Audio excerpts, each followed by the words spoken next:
Welcome to Paranormal Palace Radio, where truth equals reality, and truth is often stranger than fiction. Hello everyone, welcome to Paranormal Palace Radio. This is your host, Royce the Redneck Radio Man. And joining me today is Tommy Hawksblood.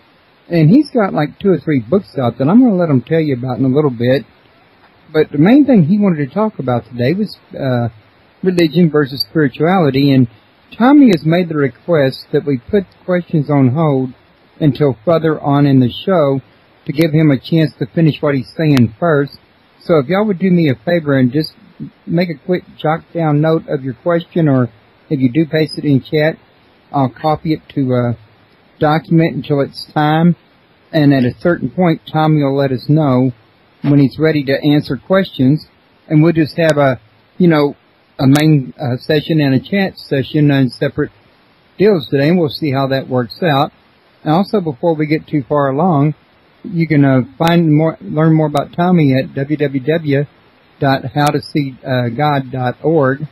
For those of you that are not listening right here at Paranormal Palace, pardon me, folks, you can come to www.paranormalpalace.com. So I'm going to go ahead and get us all started on the show while everybody's signing out and back in to get the sound working. And I'm going to let Tommy tell you a little something about himself and what brought him, it's got him interested in this subject. Tommy, I'm glad to have you back on my show again. How are you doing? Oh, I'm doing fine. It's always a pleasure. I'm glad to be back on. So, some of the people here, they know you, they see you in the chat room from time to time when you're here during the live shows. Some of them don't know you, so real quick, like for people listening and that don't know you, why don't you tell them a little something about yourself and how you got interested in doing this? Well, it started when I was real young. I was 6 years old. I actually saw my first UFO. I was in a hospital. My brother was in the hospital with me, and this giant ball of light was coming towards the window, and it was heading right where my brother was. I ran over the window, put my hands on the window, and then it shot back out into space. And I was only 6 years old, so I didn't have too much understanding of what was really going on during that whole time. But then for the next 4 years, I actually was being visited by a deity, which I didn't even know who that was for many years. But I just know it was a beautiful green being. And I studied with that being almost every night. And it was maybe 20 years later that I actually found out what deity that was. By the time I was 12, I had a friend staying at my house with me, and we had an alien creature walking around in our house, and we grabbed baseball bats and everything, and then it went out, and then we saw the ship just take off. At that point, I'm 12 years old, and my mother's telling me spirits don't exist, you can't talk to them, because I was always in communication with this being that was working with me. Then I was actually a Protestant at the time, and I became really spiritual in that vein. Went to my minister when I was 14 being baptized, and I asked him 4 questions, because then you're allowed to ask them a question. He couldn't answer any one of them. So at the age 14, I realized I had to start a real search to find the truth. Unluckily, I was introduced to a psychic who became my best friend, one of the top psychics, and I worked with her for 2 years. During that time, I became a witch, learned about all the psychic powers that you actually can work with in this physical realm. I did something very bad, which I won't even say, but it made me realize that it was not where I wanted to be, and that's when my true spiritual quest started. For the rest of my life, I could say I studied maybe 12 different religions, followed 3 different masters, a lot of inner beings I worked with. So it became an incredible experience all along the way. And along the way, I had 4 death experiences. And through them, you learn so much. Plus, I got involved with a religion that was teaching how to leave the body, which I had no clue what it was. And within the first day I left my body, had this experience, it showed me the next 10 years of my life. And I suddenly realized the truth behind a lot of the lies and the things that people say, talk about. And it just took me into that place of being in awareness of truth. And so I say I live in truth, and I live to find the truth. And I will stand for what I learned as my own truth, because No matter what path you are, whatever you follow, it should be what you truly believe, or you shouldn't be following it. And you should be giving your full heart into that, and never accept other people or other religions' influence in that. But what will happen, which I'll get into, is why that's all going to change really soon. And I'll get into the reasons what you really need to be doing now, what you have to focus on, and why you are focused on what you are already focused on. And I call that programmed ideas. So I'm just about 60. I had a lot of experiences. I had many bad experiences along the way, just as many as good experiences. So what I want to say right from the start, it's easy to repeat what other people say. It's impossible to describe what other people experience. I mean, when people say they were abducted or raped, and I understand. You don't understand until you go through that experience. So these people talk about other people's experiences, even being abducted, whatever it is. They don't know. I mean, if you go to a psychiatrist, they have no clue, and they're trying to tell you what you experienced. So it becomes, if you go through any of those things, you're alone in the world. And it's really hard to face the reality when you know that the reality that most people look at is so far from the truth. So I'm going to get into the details of why that happened, why it's still happening, and why it's going to change. So, I hope that answered that question. Okay. I was going to say, why don't you go ahead and you know exactly what material you got and how you want to present it. And this is kind of, well, the topic of spirituality and religion is not new to me, but your exact approach and your formatting is new to me. So why don't I let you go ahead and start this where you would like to start it at? All right, so just feel free to cut in any time. All right, that's the way we'll do it. Okay. The way I'm putting this together today has only come to me recently because I just started my 4th book. I have 3 books out there, and anybody listening to this show, if they email me directly, I'll send them my first book. It'll be an ebook. It was written a couple years ago, many years ago, but it's a good starting point, or it's a good foundation to understand what I'm trying to explain in a short time right now. So I want to start with my first book's How to See God.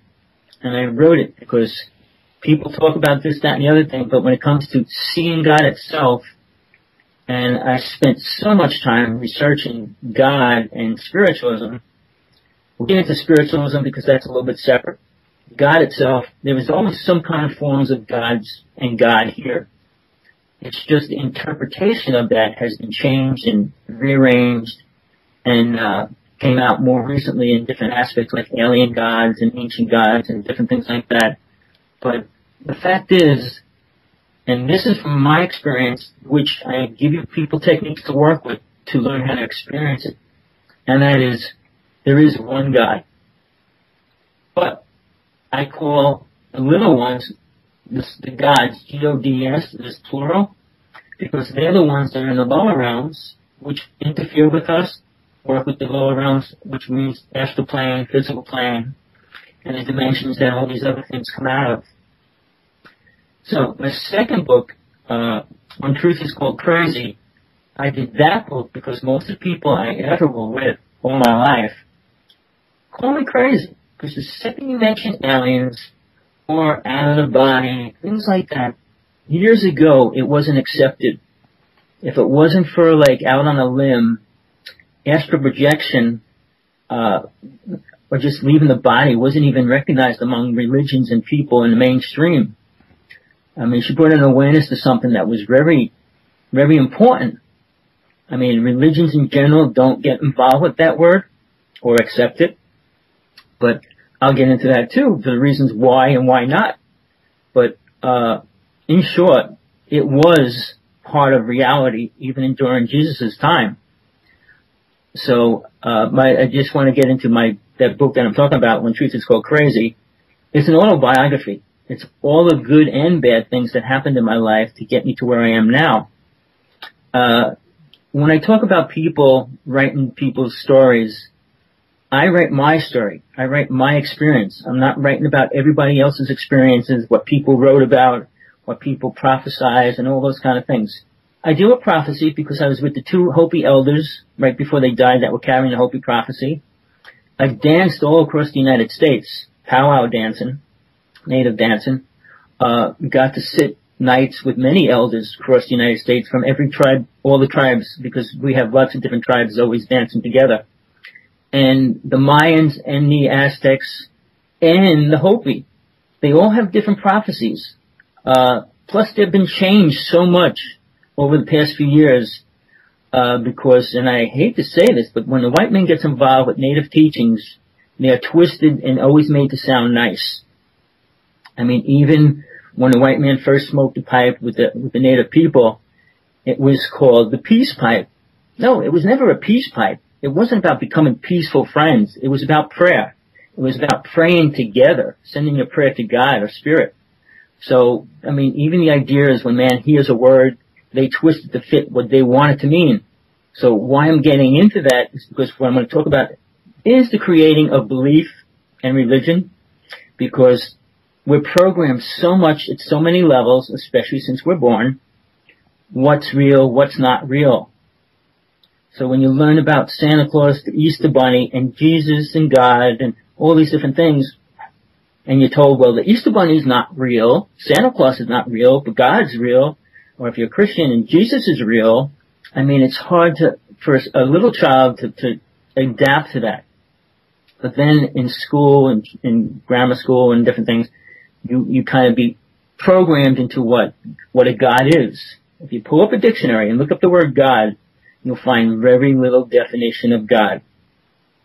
And why? Very few people have any experience at all of what God is. So how could anybody write much about that? So what I'm saying is, when people write books on experience, and many of them have just one experience in their life, and they take that, write a book, and then they suddenly become more aware and think they know everything there is, and they're like super famous all of a sudden in their own mind. I consider myself one of the luckiest people on the planet.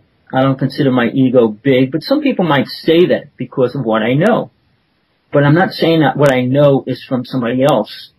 It's from the actual experiences that I went through, which make it real to me. I don't try to get into all my experiences because then I'm trying to show my experience with God, and that you can't really do for anybody. And that's an individual thing that every soul, every person has to experience and learn how to create and work with themselves. So we're living in a world right now. The world's created by so many lies. The problem with that is man has accepted them. And by that I mean, we can go back to the beginning of time when the first gods were here and what people were working with in those days to what they're working with now. And the problem also with that is mankind right now is living in this illusion that everything's going to be beautiful. And then you have to say, well, where did that idea come from?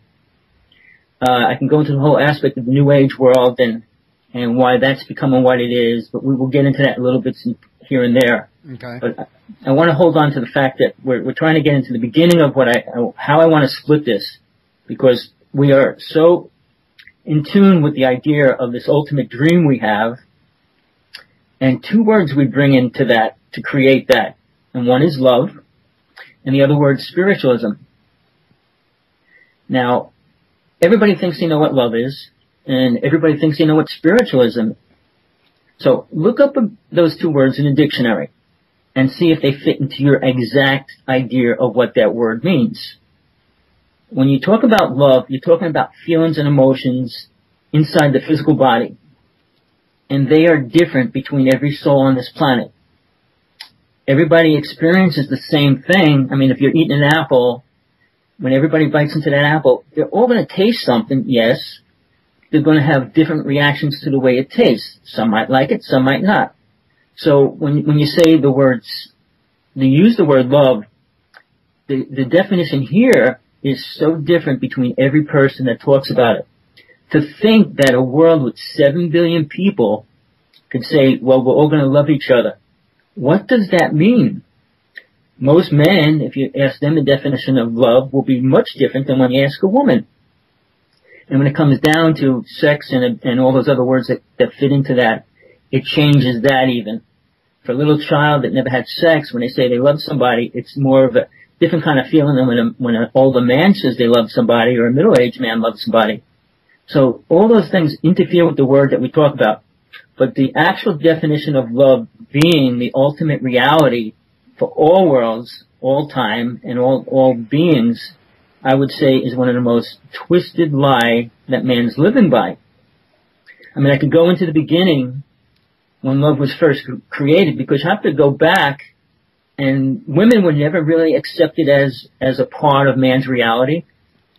I mean, men were considered the big people, the important people, and women weren't. So the whole concept of love was created rather recently. So I'll get into that a little more too, but I want to fill in the details right now. The word spiritualism. We have this other word suddenly on the rise among all people, that the world's becoming more spiritual. Look up the word spiritualism in the dictionary. You're not going to get very much. If you don't know spirit, which is the beginning of spiritualism, you don't know what spiritualism is. If you never had an experience of being spirit, which means the actual energy source and all of your being when you're outside of the body, if you didn't experience that, you have no idea what spirit really is. So they're saying spiritualism means the understanding of that. So if you never had that experience, how can you say you're becoming something you don't even know what it is? And that's the problem with the human race right now, is we compare things to what we don't know, including God. So for me, I have been visited by a being for many years. I have been out of my body. I spent 25 years learning how to travel outside of my body. You learn about angels, deities, beings, creatures, all those kind of words. But there's always a protection, and the highest form in all realms, all dimensions, is God. So when people say we're all God, I'll debate that in a second, but we'll get into that. But as we live our life, we should be searching for the definition for ourselves, but in an experience rather than a dictionary telling us what it means. If you want to understand soul, spirit, one must learn to leave the physical body. Not dying. I mean, it does happen when you die, but you want to be aware of being able to separate from the physical body. And the reason why for that, because when it gets close to your dying time, you will be with nothing if you haven't experienced that. Because faith is a word that is an idea that you're putting your attention on something that you have no clue whether it's real or not. And that's my definition for it. Experience means you understand it, you experience it so you know it's real. And that becomes no longer faith. When people talk about they talk to God and all these other things, it's easy to say that. But in reality, how much experience is really happening on what they're actually talking about? For me, when I had my first experience and I stepped out of my body, this ball of light was coming towards me. And I wasn't afraid. I grabbed it, and then I was traveling, and I saw my life, the next 10 years of my life. But when I'm saying most people, when they start learning about that, the first time they're getting pulled out of their body or leaving their body, they freak out, and they're afraid. And then they come back in their body, and they lose that experience, and they probably won't have it for many years if they ever have it again in this lifetime. So I give a few things to pointers for people. You need to have that experience, but you need to be aware, if it's in a true coming from your heart, that that's what you want to experience, that you are totally protected during it, no matter what can go down, what can happen. No entities, no spirits, no beings, nothing else can interfere with that. And at any point, you can always challenge, if you see a being or a person or a spirit in front of you, that being or spirit in the name of God, to prove and say what it is, because nothing can say they are God on the inner worlds. In the physical realm, anybody can say they're God or they are God, they are your God, and all those kind of things, but it's not real. Because unless it comes inside your spiritual body and you become aware of it, it's not really as important as we think it is. I mean, we can go, I'll be going through that as I get deeper into what I'm trying to talk about here. But it's why I said that through all my talking, everything I say, the most important thing is to realize you need to understand what your soul truly is, which is who you really are. And it has nothing to do with the physical body. The problem is people think the physical body is just as spiritual and important as the soul body. The problem is the physical body can't live without the soul body, but the soul body lives forever. So to me, that's a big separation. And the problem that separates the two of them is called mind. And the mind is basically really, if you want to look at it in a way that you can actually understand it, is just the computer. It's not a human consciousness. It only holds thoughts and programs. It allows spirit to put its truth through that, like a buffering machine, like when you put information in the computer, you get the information out. It's what holds it. So whatever you put in there is what you get out. Every experience that you physically experience gets programmed in there. So all these words and everything become what are programmed words. And the computer can only act on that as by the way it was programmed with that word in the beginning. So when you go into things that are abstract, like abduction, rape, and things like that, the mind isn't programmed. There's no definition in the program that explains it. So it does interfere with the way people live lives from that point on. So this all gets very complicated if you sit and really think about it and really want to understand it. It's a lot easier to say, well, that's not real, like aliens aren't real, or that didn't happen. I mean, that's a way to hide from it. And most people want to hide from the truth. I've been a truth seeker all my life, but I haven't met too many people out there ready to really search for the truth.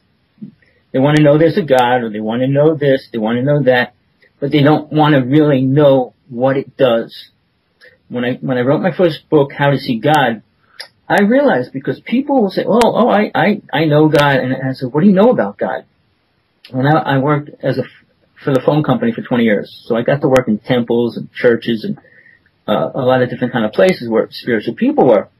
And I always managed to talk to them. I felt it was just as much important talking to those people about that than doing my job. But when I did, I found most of these people have very little understanding of God, which is real scary. Second of all, they have very little understanding of spirit. I mean, you could say, well, in the name of spirit, you can't force spirit to do anything in the name of God. You can't force God to do anything. God does what it wants, period. When people sit there and pray and tell God to do something, I mean, that's ego. And that's people thinking they are God. Because God, if you believe in that aspect of it, it sees and knows everything. So why do you have to tell it what it already knows? You don't. So I say there, I almost wrote a book on prayer, but I just decided too many people wouldn't pick it up because they were all programmed to believe that their prayer is so important. And now they're saying, well, if you pray, it changes the world, it changes it. Well, let's take a look at that real fast. The Tibetan people, who I consider one of the most spiritual people on the planet, have always been praying, and they pray all day. And that's their belief system. And they're being slaughtered, killed, and they're not even allowed to practice their own religion. So here's people praying, that's supposed to be asking for the protection and guidance, and they're being the most sought out, killed, and everything else right now. Tibet's almost completely gone. China has destroyed them to the max. The United States will not get involved because they're afraid to fight China. So here's all these fears based on, well, if these people are spiritual, let's not defend them. Let's defend this country that's given us oil. I don't understand that. It's so sickening how mankind, well, we know that the world's based on money, and people live their lives on money. I'm sure there's a few good people out there that truly give from their heart, live from their heart. But in a world of 7 billion people, most of them don't even have the chance to be that. Because when we say the world is so spiritual right now, look around the world. Go outside of your house. Go around the neighborhood. See how many homeless people there are. See how many starving little kids there are. Look at what's really happening. Pull up the numbers. I think there's 7 children dying every minute. So those odds are because of people's ignorance. So the word spiritual and becoming super spiritual is so abstract or so unreal to what's really going on. It's scary. I know they use the word, oh, don't let fear in. Fear, to me, there is only one true fear, and the way I look at it, I mean, everybody says, well, this is fear, that's it. No, you live life, but the only thing you should fear is God. Well, no, because God has given you all your knowledge and everything that you have. And if somebody gives you a house and you burn it down, don't you think you're responsible for that? So whatever you do in your own little house, which is your temple, you are responsible for. And if you're not responsible for it, nobody is. And God allow every soul to be responsible for the world they create and live in. But the problem is now everybody says we create the same world, but we create our own world. Right, we create the same world, which means 7 billion people's ideas of what a world should be. Not my idea, because my idea of a world is not this physical realm at all. But most people say, well, this is the most beautiful place. That is because they have never experienced anything outside of it. When you're living in a box, you don't know what anything else looks like other than the box. So until you're ready to step out of the box, can you understand the real truth behind where that box is sitting and what the box is really doing? So yeah, a lot of people are not ready for what I'm going to say because they like their little box they live in and they feel protected. Protection of what? Protection of dying? You're going to die. You're going to die sooner or later. And now that's another fear that man has created, so man wants to live longer. And I always say, why live longer? To keep the pain and suffering going longer? To keep the illusion growing longer? If you experience being out of your body, you will realize that word longer doesn't exist anymore. That you're not going to die. The ego will, which is probably a really good thing for everybody. But the idea of dying is still that other thing that keeps everybody trying to live longer. I'm going to get into that because all through Bible stories, religious stories, ancient documents of teachings and stuff, there was these gods and there was these things going on. They're not good, not bad, but what was happening was man was still being controlled. And the bottom line to what I want to get into right now is what this control really is and programmed ideas. People talk about religions. There was so many religions. Go past the average religion, like all the ones we know today, to the secret religions and teachings. Before I say anything about that, I want to say I became aware of many of my lifetimes, as far back as Atlantis, all the way to Bible times, to just a couple hundred years ago. So when I go into my experiences and then see what I know or understand what I experienced, it becomes so real why and what we are right now. If people don't even get into learning about their past lives or believe in them, they lose a whole part of their own consciousness and awareness. By tuning into that, you can grow greatly, not in strength or size, but spiritually. And I will use the word spiritually because when you relate that to God and to spirit, that's what it is. But if you relate it to the physical realm of food, clothing, houses, anger, and all those kind of things, it has no connection. And to say everything's going to be beautiful. What's beautiful? I mean, it's just an ego of what they perceive as what they really like. I mean, some people say women are beautiful. Some people say trees are beautiful. Some people say water is beautiful. So that even that concept's so limited to a person's individual limited idea of what beauty is. So the concept of spiritualism, if it's not relating back to its true source, spirit, it has no connection. So for all these people giving these giant lectures, charging thousands of dollars to come to their seminar to hear how to become spiritual, they don't have a clue to what they're talking about. You can't charge somebody to give them what they already have. You can't charge somebody to give them spirit or to teach them how to find spirit. For when you do, you are going against the spiritual laws. Very few people want to believe that there are spiritual laws. But I will tell you the number one spiritual law is, as long as you create karma, you'll stay here in this physical realm. And people say, well, I asked for forgiveness and I'm forgiven. No, you're not.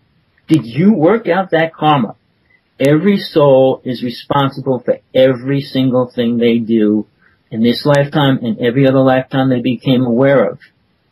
Now, if we go into the Bible story, Jesus said to his followers, or the people that he was healing and working with, he said to them, first of all, he came for people that had no faith. He said, "He who have no faith, follow me." He wasn't looking for people that had a religion, because people with a religion are already programmed. But the people that started following him, he said to them, go out and sin no more. So he said, I'm going to give you knowledge and spiritual truth, but you have to live by that. So when somebody goes out and commits a sin right after it, they're not listening to what they were just shown and were given. Like now, well, I can do something and I'll ask forgiveness later, or I can just say it's not mine and let it go. New Age people think they don't have karma. Oh, I'm beyond karma. You can believe whatever you want. Getting back to soul, when it's still in the physical body and it's coming close to death, if it's not aware of anything beyond death, it will not know, and it will have a horrible time when it leaves and does that transition. Plus, it'll reincarnate in a rather short time. I could get into the whole thing about ghosts and spirits. We might if I have time, but I don't want to get into that right now. I mean, with all these psychics that talk to spirits and everybody's waiting to go see their grandmother and grandfather in heaven when they get there. I mean, that's the biggest delusion that people live by. Even in one lifetime, if you were married 3 times, had 2 sets of children, and you're old and you're dying, and they all die, who do you want to be with? Which family do you think you're going to be with when you're in heaven, if that's your idea of what heaven is? Do you want to be with your first wife, your second wife? Do you want to come back to be with your children? I mean, if you think like that, it holds you in that twisted idea of that energy. But it's like an unreal idea. If you think it out just a little bit, would you want to sit in the room with your wife, your grandfather, for the rest of infinity? To do what? Sit there and talk about what? So man has created these incredible delusions and illusions to live by, when in reality, if you look at them, how far does it go? Which I will get into, because as far as aliens coming here and all that, that illusion is locked, and they're trying to keep it locked into that. And that's a really horrible thing, which we'll get into. But getting back to this whole thing about God, what's the difference between gods, aliens, and God itself? Everything. Aliens portray to be God because man accepts anything that has power as a god. Anything that has more power than they do, they call it a god. I mean, in the physical realm, it's king, queen, and things like that. But on a higher level, when this giant being comes to the planet or something like that, it's a god because it's bigger and it's why they would assume that it would be God and not just a deity or an angel or whatever, based on what it looks like. And we'll get into that, because when you talk about what angels look like, what deities look like, deities are kind of like angels, but deities are more what people experienced before angels were created.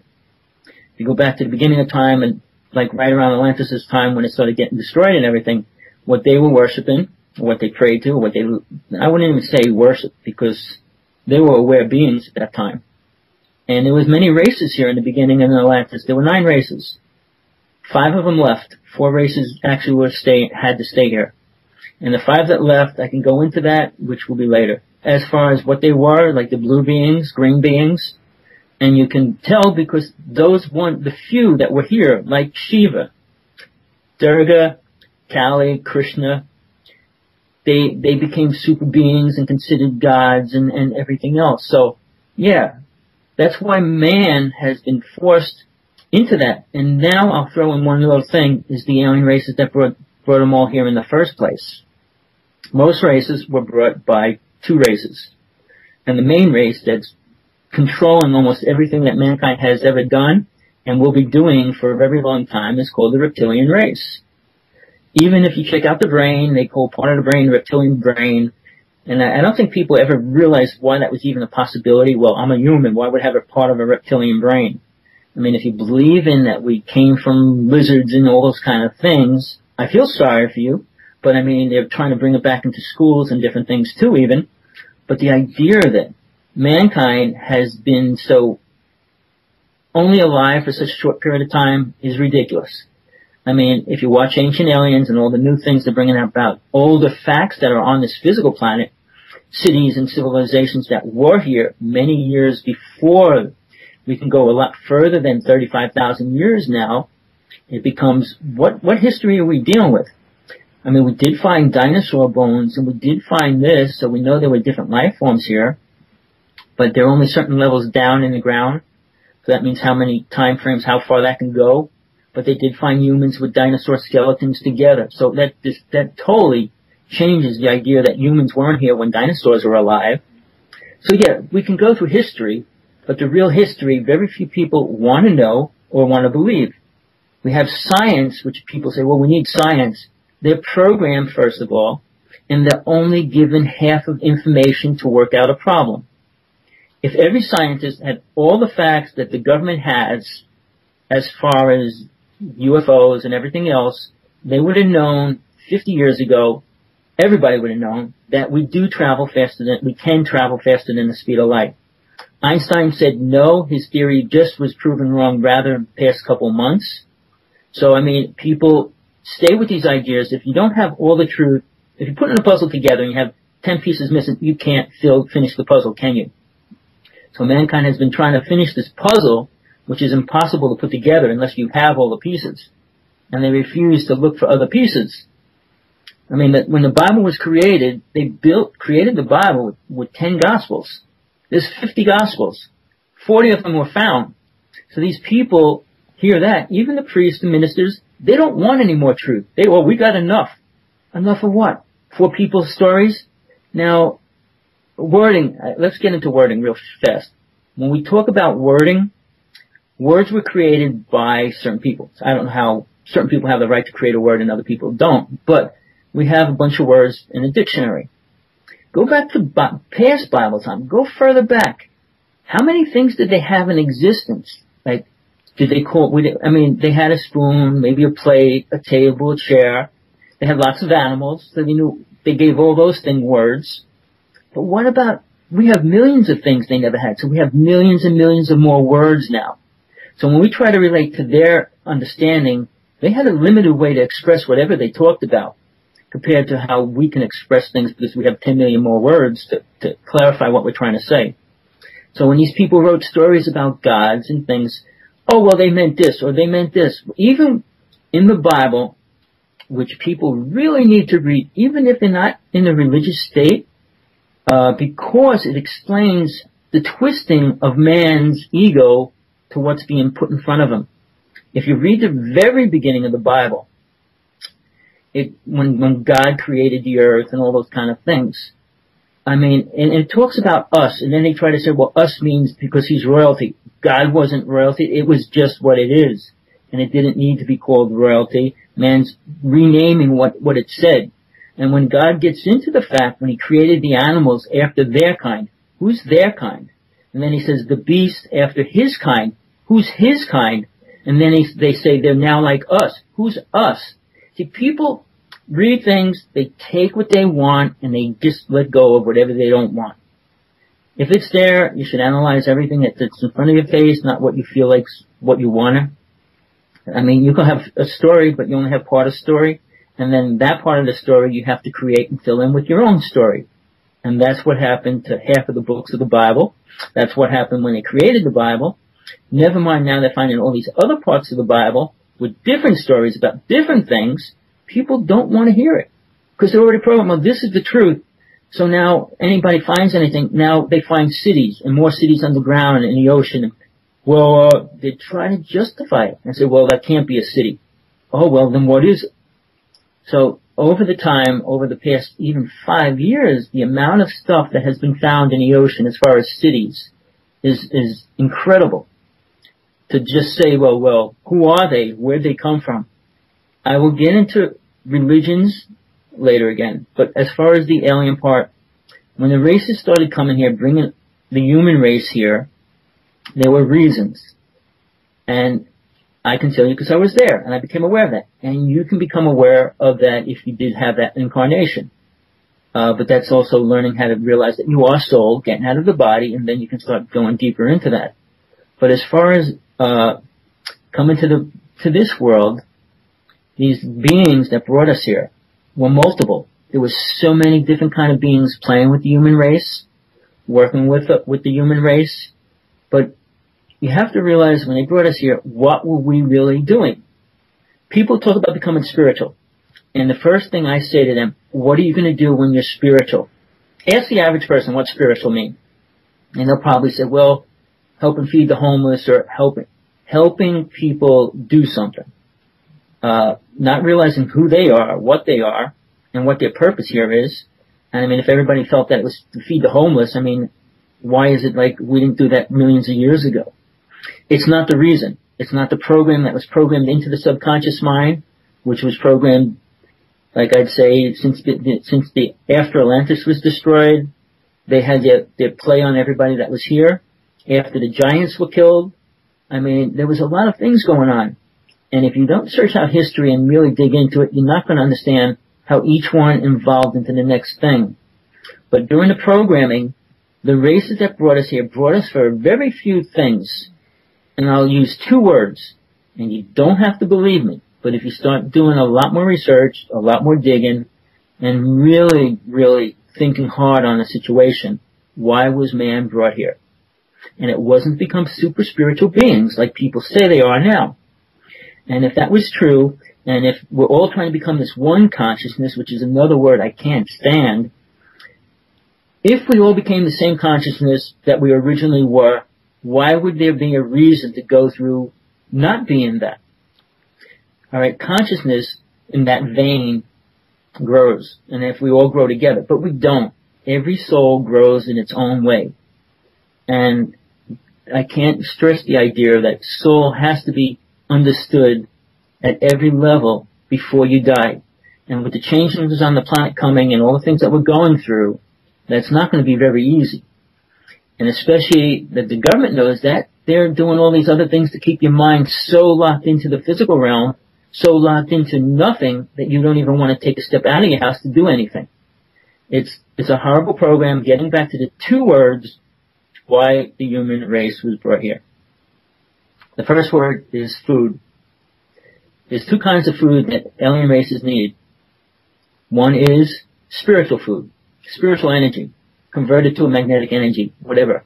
It's a force that man or humans create. The second thing is gold. You have to realize that every point in history, gold was always considered the most important thing. Why? Why gold? Why not silver? Why not brass? Why not copper? Why not any of the other metals? Why not other stones? I mean, yeah, women like diamonds, but why was it gold?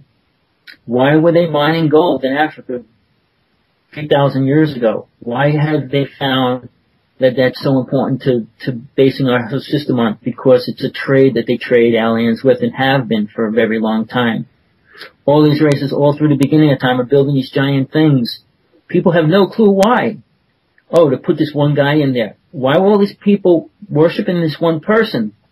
It's all programmed, and that person's in power. But, which I only come into awareness, and I actually started trying to go back to experiences to understand why, what these beings are. They weren't human. Go further back and read the little things that say, well, like even in the beginning of the Bible, they lived 800 years. A few of these people.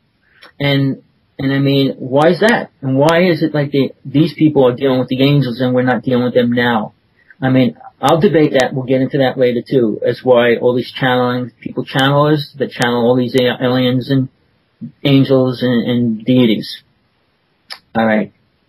Every time angels, deities came into this world or manifested to this reality, something happened. It wasn't like, well, the angels are here to have coffee with us and say everything's cool. When people channel these beings and they came and told me what? Oh, they're here to help us.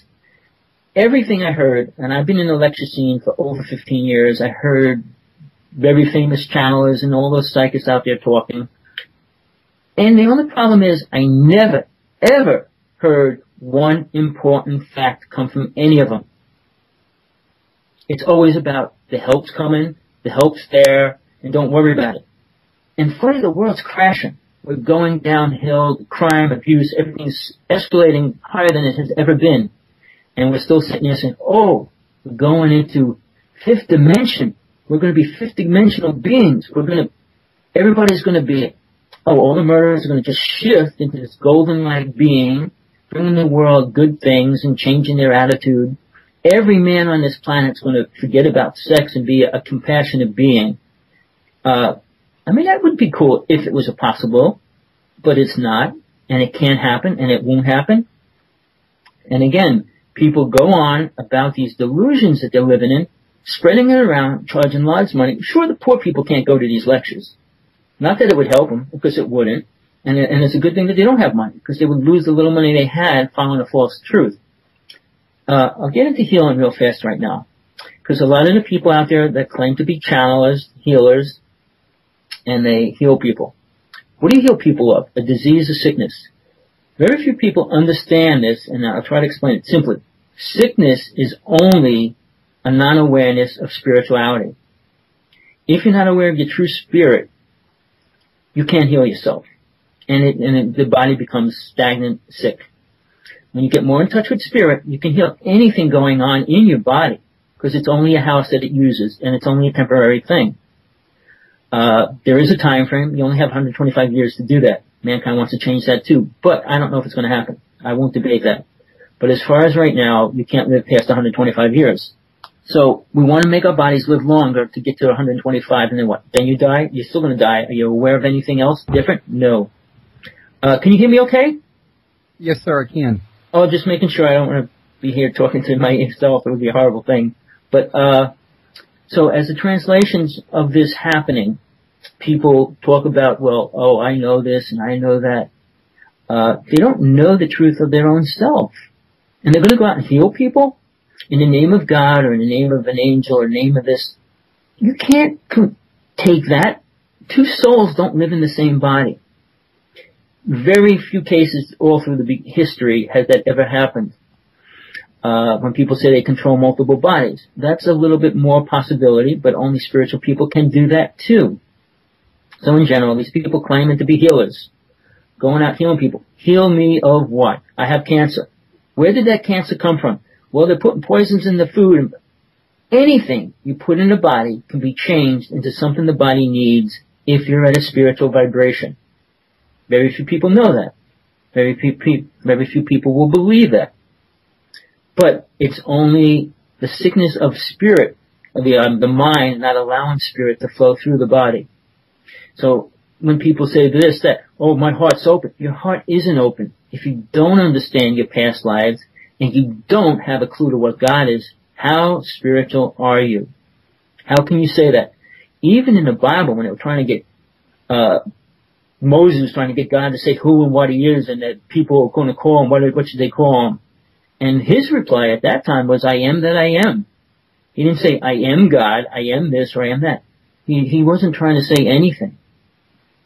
And we can go into that, because I think Moses actually worked with a few different gods.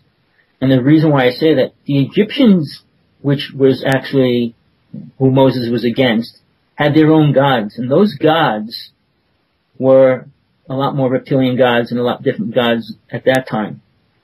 So when Moses was fighting that, he had to break away from that, because that's all he knew. He knew those gods.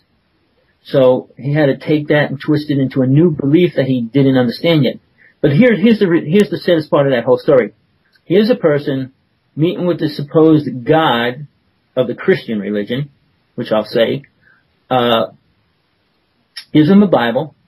Well, the 10 Commandments that were in the Bible, sorry.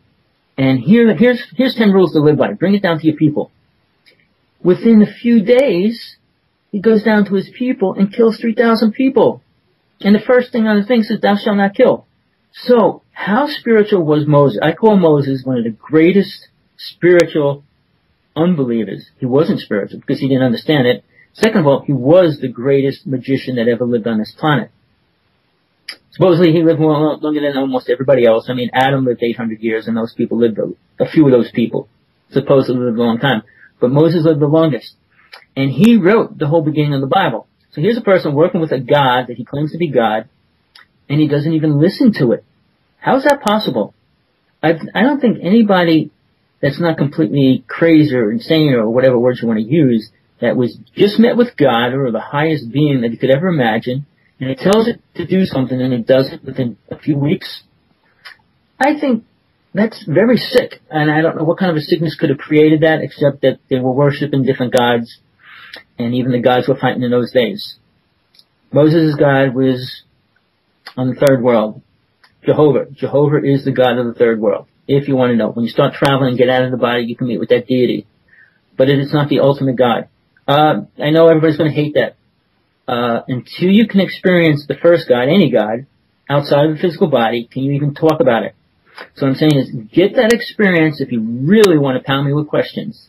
Because I met with so many gods getting out of the lower realms into the highest realm. And the fifth realm alone has a female god, and it's the only place that does. So when you say goddess, it's not that goddess that most people talk about.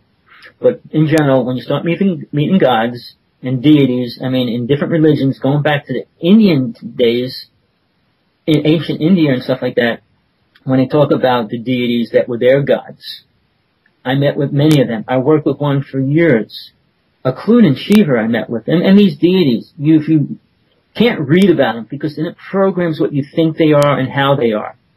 And I do want to say that because our concept of God is so programmed to think that it's a loving, compassionate being. And then if you go into all those definitions, it all revolves around the physical body's emotions. And when you're outside of the body, the spirit body doesn't have them. So when an angel brought a plague into the world, or disease, or whatever, it wasn't love and compassion. And getting even to Moses, his God, Jehovah, was going against the Egyptian race, because the Egyptian race were reptilian guide, under the guise of reptilian gods. And if you don't understand that, you won't understand why Moses was trying to separate the people, and why there was this war going on. But it wasn't like, well, I believe in Jesus or God, or not Jesus, but in God. It was what God? And there was multiple gods. And in the beginning of times, including Atlantis, there was animals, and those gods were like animals, because they were half and half. And then you go into the deities, they had multiple heads, multiple arms, multiple legs, and wings, and everything else. So you're still dealing with physical creatures, not God. Because God doesn't have a physical body, it doesn't look like a physical being at any form, any level, any way. So even in the Bible, man has accepted the idea we are like God, or we are in God's image. Whether you're a Christian or not, most people believe that. If you believe there's a man sitting on a throne somewhere up in the higher realms, you're looking at not what really is God. So the concept of man being like God or looks like God is so wrong. And then when these super powerful beings or creatures come, they're accepted as gods. Because if I can put you wherever I want to put you, I'm your God, at least in that moment. But inside your heart, if your spirit's truly connected to spirit, which goes back into God, nothing can separate you from that. And that is the only thing that's important. And I will stress that all through whatever I get to say. Because that's what you're striving for, that's what you're trying to attain. Not healing the world, not feeding the world. Because if you feed a person, they could live their whole life and they still didn't get 2 feet further than where they were when you first started feeding them. So, getting back to understanding yourself as soul is the most important experience you will go through or learn to go through at some point in one of your lives or future lives. And God never used the plural, but I always use the plural when I speak of the lower realms with the beings and deities that work in them. Because most people work with them. When a person claims they are channeling Gabriel, Michael, any of the deities, Metatron, where that word come from, when they channel these gods and what they call super angels, and everybody's doing it, it's funny that they don't come out with anything important. So I'm just saying, they don't work the way they did at some point in history, or the illusion that mankind wants to believe that they're working with us and helping us and protecting us and all those things. Look at how many people die. There's still lots of people dying every single minute, every single day. Hasn't changed. The abuse hasn't changed. So how much of these people, quote, saying they're becoming spiritual, really learning as they go along the way? Movies are putting more of the truth out there for you to reflect on. If you never saw The Matrix, or even if you did, Watch it 3 times in a row. That sounds stupid. Then listen to what's being said in that movie. The person that created that has such an awareness of the inner workings of spirit and reality, and that's why he actually did that movie for that reason. A lot of the movies, like even Avatar, has a lot more inner truth in it, or the Tree of Life and things like that. But if you look through these movies, there's so much truth coming out because they can't put truth out mainstream because government will never allow it. And because government's trying to control man because it's under control by something else. I won't get into the whole new world order and control and the whole reptilian gods controlling them. That's true, but I won't get into it right now. I want to stick to this part of it. We need to learn to get out of the body, in spirit, and understand that, no matter what. And there's so many different ways to do it. I wouldn't suggest every single way, and the most simplest and important thing to do is really put an attention on the idea of doing it. Because if you don't focus on that, you'll never do it. Unless you have a death experience, I had 4. So if you're thrown into a place where you're dying, you're suddenly there. But in general, you need to create a technique in your life that works for you. And you can find the technique in a few different paths, but they have to work for you. No matter whatever technique you find, work with it. If it doesn't work in a month or 2 months' time, find another one. Because you really don't need to do it for hundreds of years or 10 years or even 20 years for it to work. If you put your attention on becoming aware of soul, your true self, spirit, it'll happen. Because that is one of the greatest gifts Spirit, God, Source gave us. The ability to be aware of what and where we came from. Otherwise, there would be no real purpose to even be in here if that wasn't even true. But man has blocked that out so incredibly ridiculous that it's not going to become like something anybody really wants to think about. And they don't. As far as like in the old days, if your body sinned, you would cut those parts off. Then it became, just ask for forgiveness. No, it's not about the physical body. And that's basically all it's saying. It's a matter of becoming aware, and you have reincarnated many times.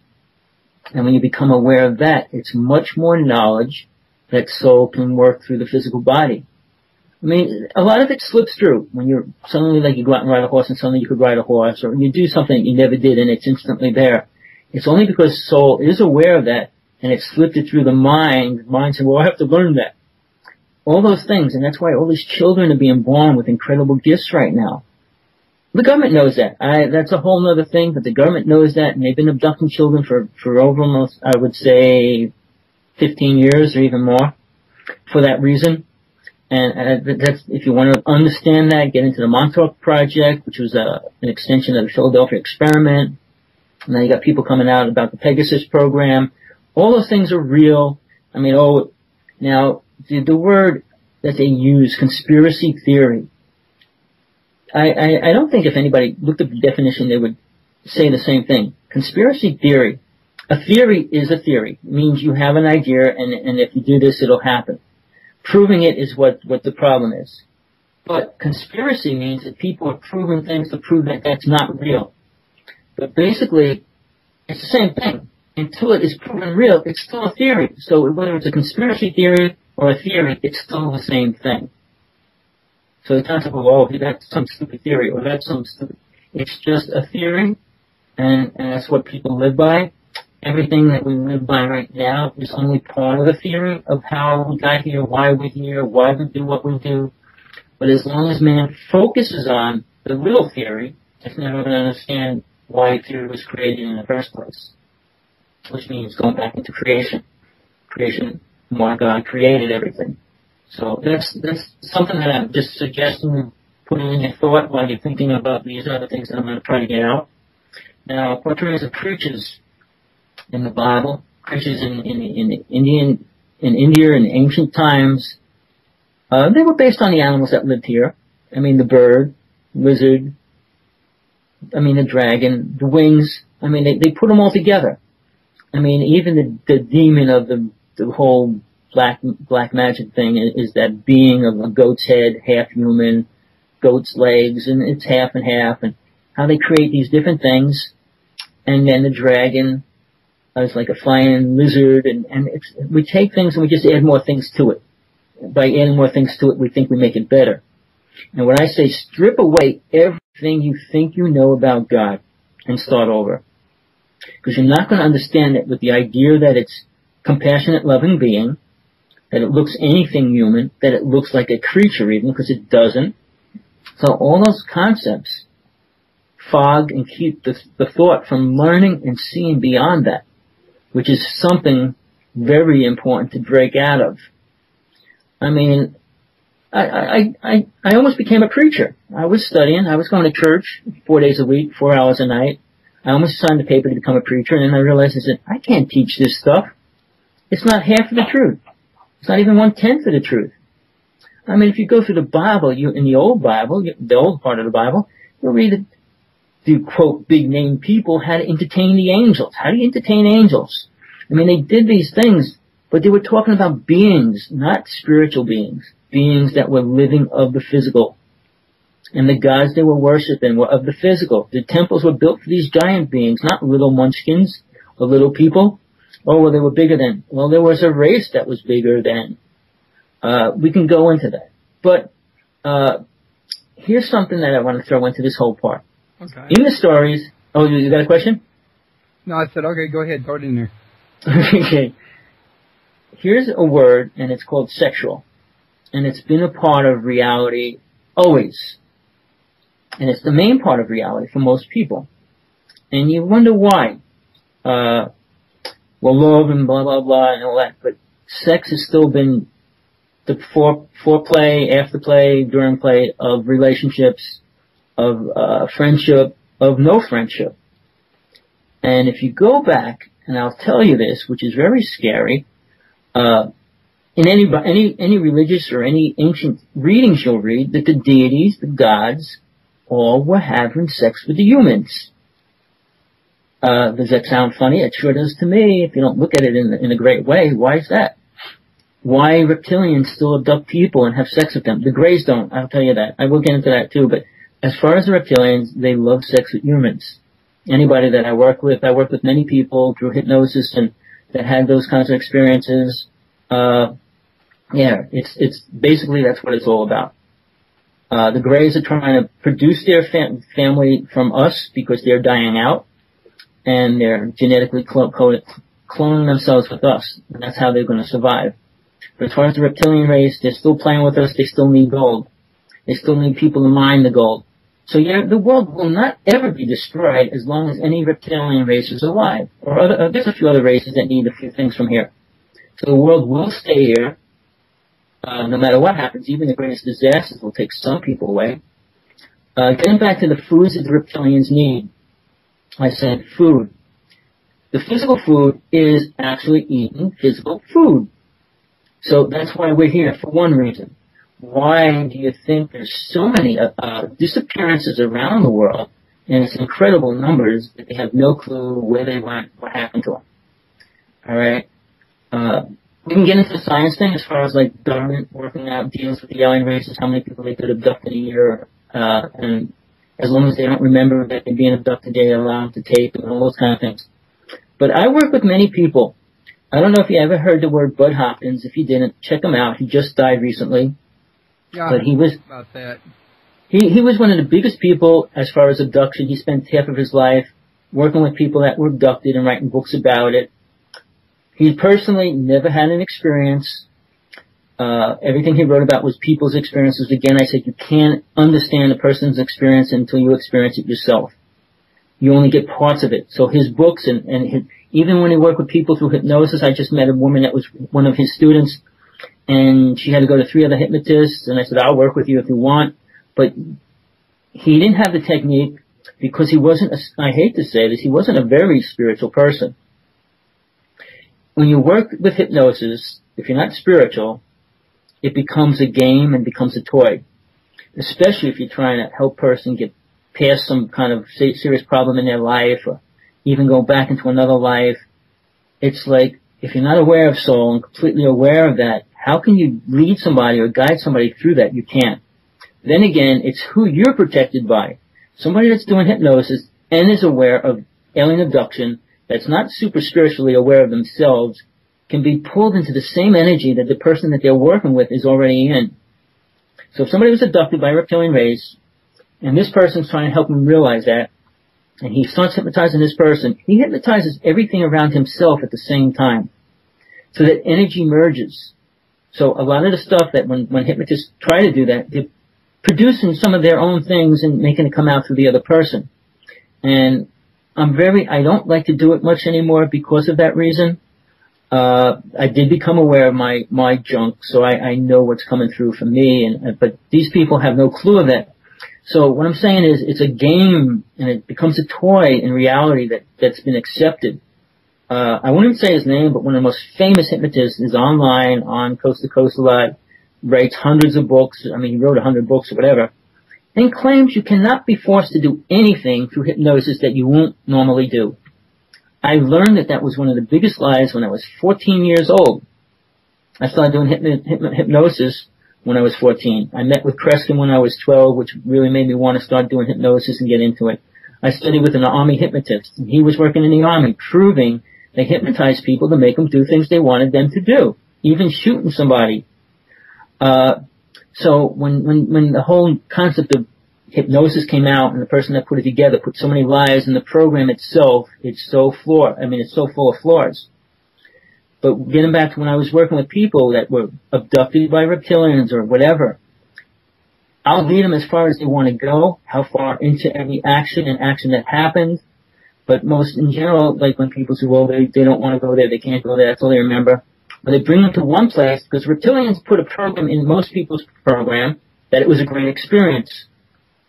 Anybody that you hear that said they had a great experience when they went on a reptilian ship doesn't have a clue. They have no clue what happened. They had this great program stuck in their brain, and they don't know really what happened.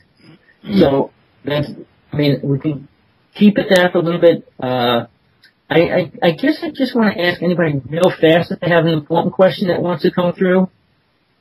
Actually, we've had one question and one phone call. I didn't get the phone call. I take it she wasn't aware that we was going to have a question and answer session. But right. I did copy a question from May Reed, and she wanted to know earlier when you were talking about the aliens and that. Right. So she wants to know do her prayers feed the aliens? All right. Let me talk about that fast because it's a very important question. And I'm looking on my screen. It says prayer, dance, singing, all work with our energy. Reptilian race in general absorb energy. Prayer opens you up to that energy. If you're aware of soul, what is your prayer about? What are you praying to and why? If you're praying for all these things which allows fear and pain and suffering into it, it allows the reptilian race to suck on that energy. It opens you wide open to that. The same as like emotion. People say, well, it's hate and fear that allow reptilians to eat. I'm the only person that's going to tell you this. And whether it's going to go out, how far, it doesn't matter. Reptilians can enjoy positive energy just as well. Oh, it'll destroy them. No, it won't. Positive energy will give them just as much energy and even more. Here's a very scary, sad thing. All through history, if you read about any sacrifice, I mean, David Icke, and I just saw him too, and he talks about this greatly too, but if you listen about why sacrifices happened, why was it always called they used the word virgin? Why was it always the word child? Because here's a pure being, of pure energy, that they can take all that energy from. So when they sacrificed the child, or when they sacrificed the virgin, it was that real good pure energy that they can use 10 times more. It's like taking a big magnet versus a little magnet. I'd rather have the big magnet.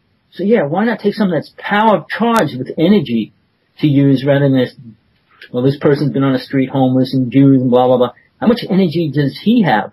Very little. So yes, prayer is not a good thing in general, but there is a proper way to pray.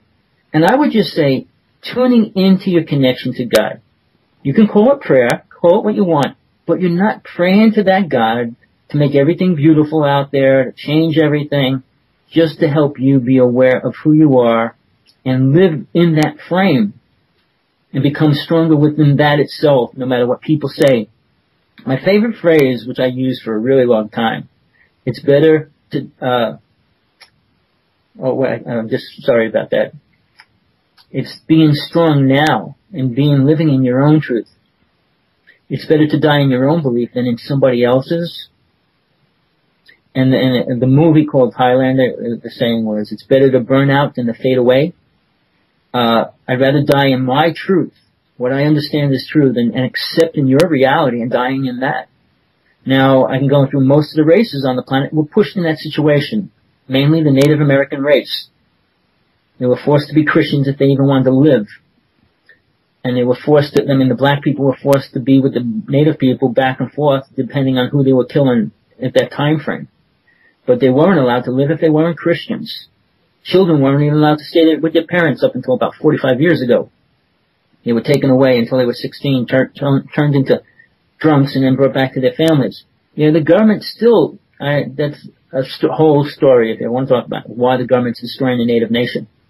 There was 50 million people here 200 years ago, and now they're down to 750,000. If that's not sad, nothing is. And to think people in the United States don't even think about that. Think they own the land. Think they own, and I said, oh, you're spiritual? You're going to give the Native people back their land? You're going to leave? You're going to go into your own place or split the land? Are you going to do anything like really responsible for what you created? And they want to say, well, we don't have karma. We didn't cause anything. We just forgive ourselves for whatever we did. Well, the Native people are dying still. To this day, they're dying faster than they're growing. And the government's making sure of that. So where are we as far as spiritual? Pretty far down on the totem pole. We didn't get to the top. We're not even working at it, which is scary. Well, I hope that answered your question. Remember, whoever's listening or online right now, you could always email me anytime. I talk to anybody, no matter what they ask me or not, and I always give them a reply.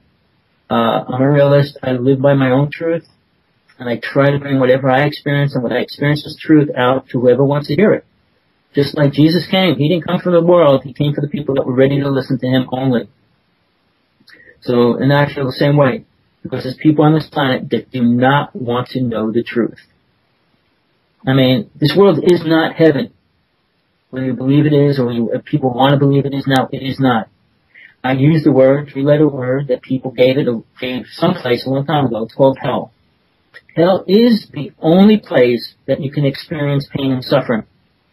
Any higher realm, you cannot. Even the astral plane, you can feel a little bit of pain, but it can't kill you. It can kill you here. This is the place where you see abuse. You see horrible things. You don't see that in the next realms, or the higher realms. Ever. It doesn't exist there. So to say that you go to hell, what could be worse than seeing your child be beat up? What could be worse than what you experience here? Nothing. The old idea of standing in the fire, we have been sitting and standing on the fire for a long time. We're learning to walk over it. That's what fire walking is about. Learning to, I can walk across fire. You live in fire. That's why you can walk across it. But people don't want to become aware of why things are happening, why they are doing what they're doing. But there's a deep-rooted thing always if you dig into it and want to search it out. These little things that men perceive, it's mind over matter. There's no such thing as mind. Spirit's the only thing that exists. Mind is the illusion that it's really doing whatever it's doing. So yeah, it gets complicated, but it doesn't really help you unless you focus on the ultimate self, and that's not ego, not understanding. The saying is, you can't help nobody else until you help yourself. If you don't understand God, how can you help anybody else do it? And if you're not doing that, what's important to help other people do? Eat? To walk across the ground and walk through the fire? Doesn't help them understand anything. Doesn't bring them any closer to anywhere else. Because they're just walking. Without a goal, there's no reason to walk. So these little things that man has twisted and corrupted just slows us down, or mankind in general, from taking that step forward. Now, getting back to the aliens. Aliens have a God. Their own God. That being, whatever you want to call it, is one that makes them feel good about what they do to us, good or bad. And it isn't the higher God. And that's the problem is most people talk about gods and God and God. It's not the highest God. Because the highest God didn't create mankind to kill each other at any level. It didn't create us to beat each other up, torture each other, or any of those words. It wasn't created for that reason. And it was the lower world, which is the passions of the mind itself, that became abusive. And well, not that it's the truest story or not, but in the Garden of Eden, when Adam ate the apple, the dragon, reptilian God, said to him, okay, you are wise just like gods. And it was always the plural, even when God spoke. He said, now you are like us. And then God says to Adam, eat of the tree of life too. You already ate of the tree of wisdom, so eat of the tree of life. So, I mean, here's really serious contradictories to what's really happening. And what man took out of that and created his own religion out of that, rather than looking at the ultimate. If you read the Bible, not that you have to believe the stories, but it's a good story. It's the best-selling story in the world. But if you read it and understand what the dragon, or the devil, the demon, whatever you want to call it, the snake, is teaching this person. But see, here's something that I only saw recently. God lies to Adam. In the very first thing one of the first sayings that it says to Adam, do you think the spiritual being has to lie to us for any reason? I think that's really a twisted, accepted faith or belief. And that God turns around and tells Adam, if you eat of that tree, you'll die. And then he eats it. Why didn't he die? Oh, well, now I'm just going to punish you for doing it. Why would God be like that? I mean, and then he puts these heavy sins on, burdens on females and males. See, people take stories and they make them sound beautiful, twist them to fit wherever they want to fit them. But follow the story through. Follow what happened, why it happened. And then, like I said, when it talks about gods and our kind and us, and who are they talking about? If there's only one God. And there weren't. And most of those people in those time frames weren't focusing. Now, here's the biggest clincher, which I really got to put in before I end up stop talking. Jesus, the man, was the most spiritual person, physical being to walk this planet. I would put him above any other being, master, teacher that came to this world. Even the gods that came to this world. Because the gods always have their own secret agenda that they feed people. When Jesus came and he walked on the planet, walked with people, he explained something that nobody else has ever taught to mankind. And it wasn't what Buddha taught. It wasn't what these other deities taught. And it wasn't any of that. It was a talk about death. And people who say, well, no, it was all about love and compassion. Jesus wasn't teaching that. If you sat with him, which I did, I was with him the whole month before he was killed, and his people that were around him couldn't understand what he was saying. I could do a whole thing on that, but I'll try to make it as short as I can. Mary Magdalene was my closest friend. It was through her that I was able to be around Jesus the whole time, because she did marry him. She did have a daughter. That whole thing is real. Whether people want to accept it or not, that's fine. But when that was happening, his own followers didn't understand what he was teaching, because when you tell somebody to understand spirit, people still don't know what that is if they didn't understand getting out of the physical body. And here's the proof in the Bible that explains it. When Jesus was teaching Peter, Peter didn't understand it. Jesus is crucified. Guess who didn't see Jesus? Peter. Why not? Because he didn't understand what Jesus was teaching him. Mary comes along and says, here, I'll teach you how to meet with Jesus. Peter says, no way, I'm not going to study from a woman. It doesn't meet Jesus. Suddenly, he goes, all right, I'm going to have to listen to you. So he listens to Mary Magdalene, and she shows him how to leave his body, and that's how he meets Jesus. All right, that's a teaching. That's the spiritual teaching that Jesus was trying to teach him in the first place. If that didn't happen, if he didn't understand it, he would never have saw Jesus again. Now, Paul, in the Bible, never met with the physical Jesus. He met with him in spirit. And that's still beyond the concept of most Christian people, because, he came down. No, he left his physical body. The spirit doesn't die. And that's what Jesus was just trying to prove. Something very simple to spirit, to be aware of itself. And that became the most complicated thing. And you got twisted into stories of everything else and living here, how you should eat, how you, blah, blah. It's none of that. Because once you tune into that energy, it is a pure energy. Mankind lives in this small spectrum of a ray that comes out. Imagine a 360 circle, and you're living in like a 20, well, let's change it to about maybe a 20%, 15% part of that pie. That small part is how far you can see and experience. What about that whole rest of that pie? There's a lot more out there, and there's a lot more going on at the same time that you are totally blocked from seeing. And that's how mankind lives. Because once you step beyond that little dimension of space that you're programmed to stay in, you can see spirits, you can see energy, you can see all those things that are out there, which helps make living so different. You become more unattached. I mean, I can quote a lot of things Jesus said, but that's just one person. Now, if you just say it for yourself, what can I experience if I understand being outside of my body? Everything and anything. You can go beyond the depths of any realm, any world, any person, any alien, and you can experience so much. But if you believe that little alien that's outside the solar system is your God, how much further can you go?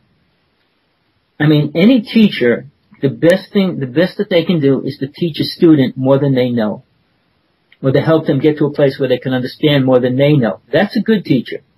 A teacher that keeps you programmed and locked into what I know, and this is what you have to know, is not a teacher. You're a controlling person. I think there's a word for it, master controller, master something, but it's a person that locks you into this, and this is all that there is. And there's nobody on this realm, no alien that knows half of what's going on in the ultimate realities. To say that there's dimensions and all these things we can go into, we can get into the next dimension, which they're doing with the collider, and how they're trying to go through the dimensions and stuff like that. They're trying to make suits to go through the dimensions, to go through the black hole, crash a black hole, all these things. It's all a physical realm. Imagine all this stuff we're talking about, every single thing that we've been talking about is only one grain of sand. The planet Earth, the moon, the sun, the solar system, all the aliens, all their ships and planets is just one cell inside the finger. Then imagine that finger is only inside another small cell of a bigger cell. And that's what you have to focus on if you want to truly understand what God is. If you want to focus on a little bit of grain of sand on the beach, pick one grain of sand up and contemplate on that forever. If that's what you want to do. And as long as you stay inside the box, which means not being able to leave the physical body, you can't experience that. If you're not aware of lifetimes, all that knowledge and all the experiences you went through was in vain. You could have taken all that and used it. And it could have brought you to a much higher level spiritually, for the word, because you'll understand about that. So what I'm saying is, getting back to teaching about death versus life, and the way Jesus worded it, he who holds on to life will lose it. He who gives it up will have eternal life. Because you're going to keep dying if you hold on to the physical body and the physical reality. You're going to keep coming back, it's going to keep dying, it's going to keep coming back, it's going to keep dying. You're not going to take that step further to let go of that. And then the mind keeps getting programmed the second you walk back into it, and then you put all the people that you know and want to help and work with, and it's just a lock into the astral plane and the physical realm. Most people in the astral plane come back to the physical realm. There is a place there you can go and stay there if you want, but even that has to be worked for, and you have to attain a certain level of like working off of most of your karma that's here. But those things, it's hard to go through in detail what they are until you can understand what it really means to work out karma.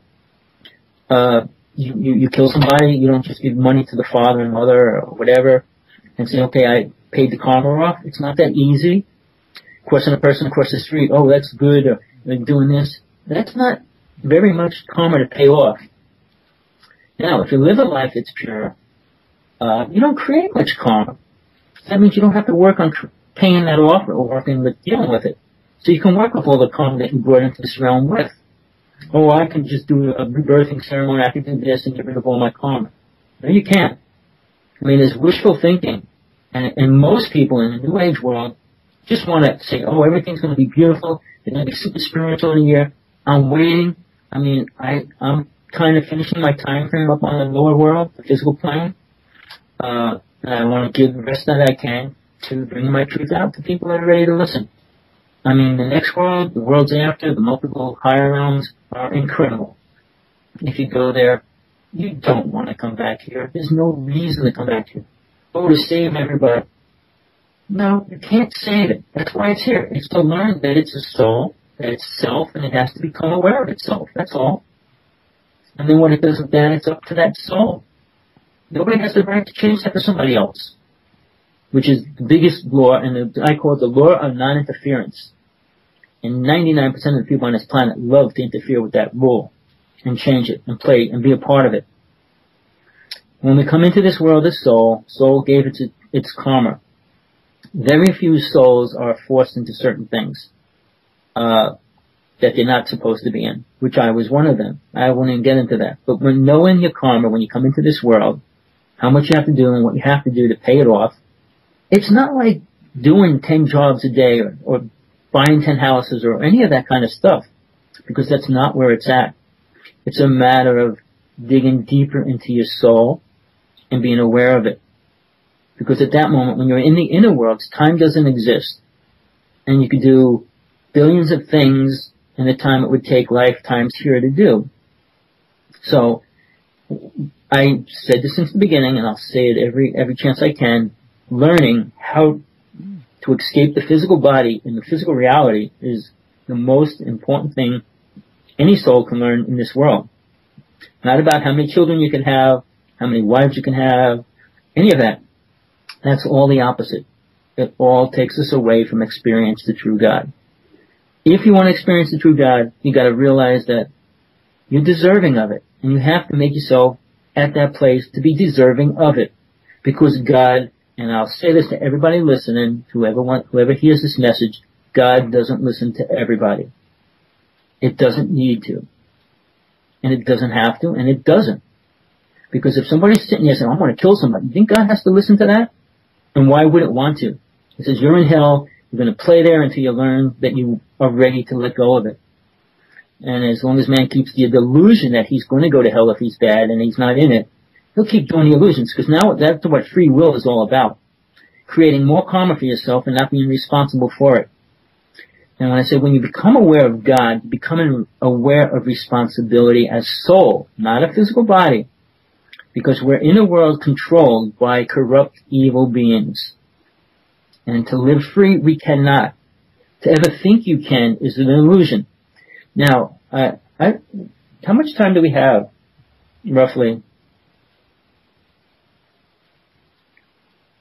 I guess you walked away, but sorry about that.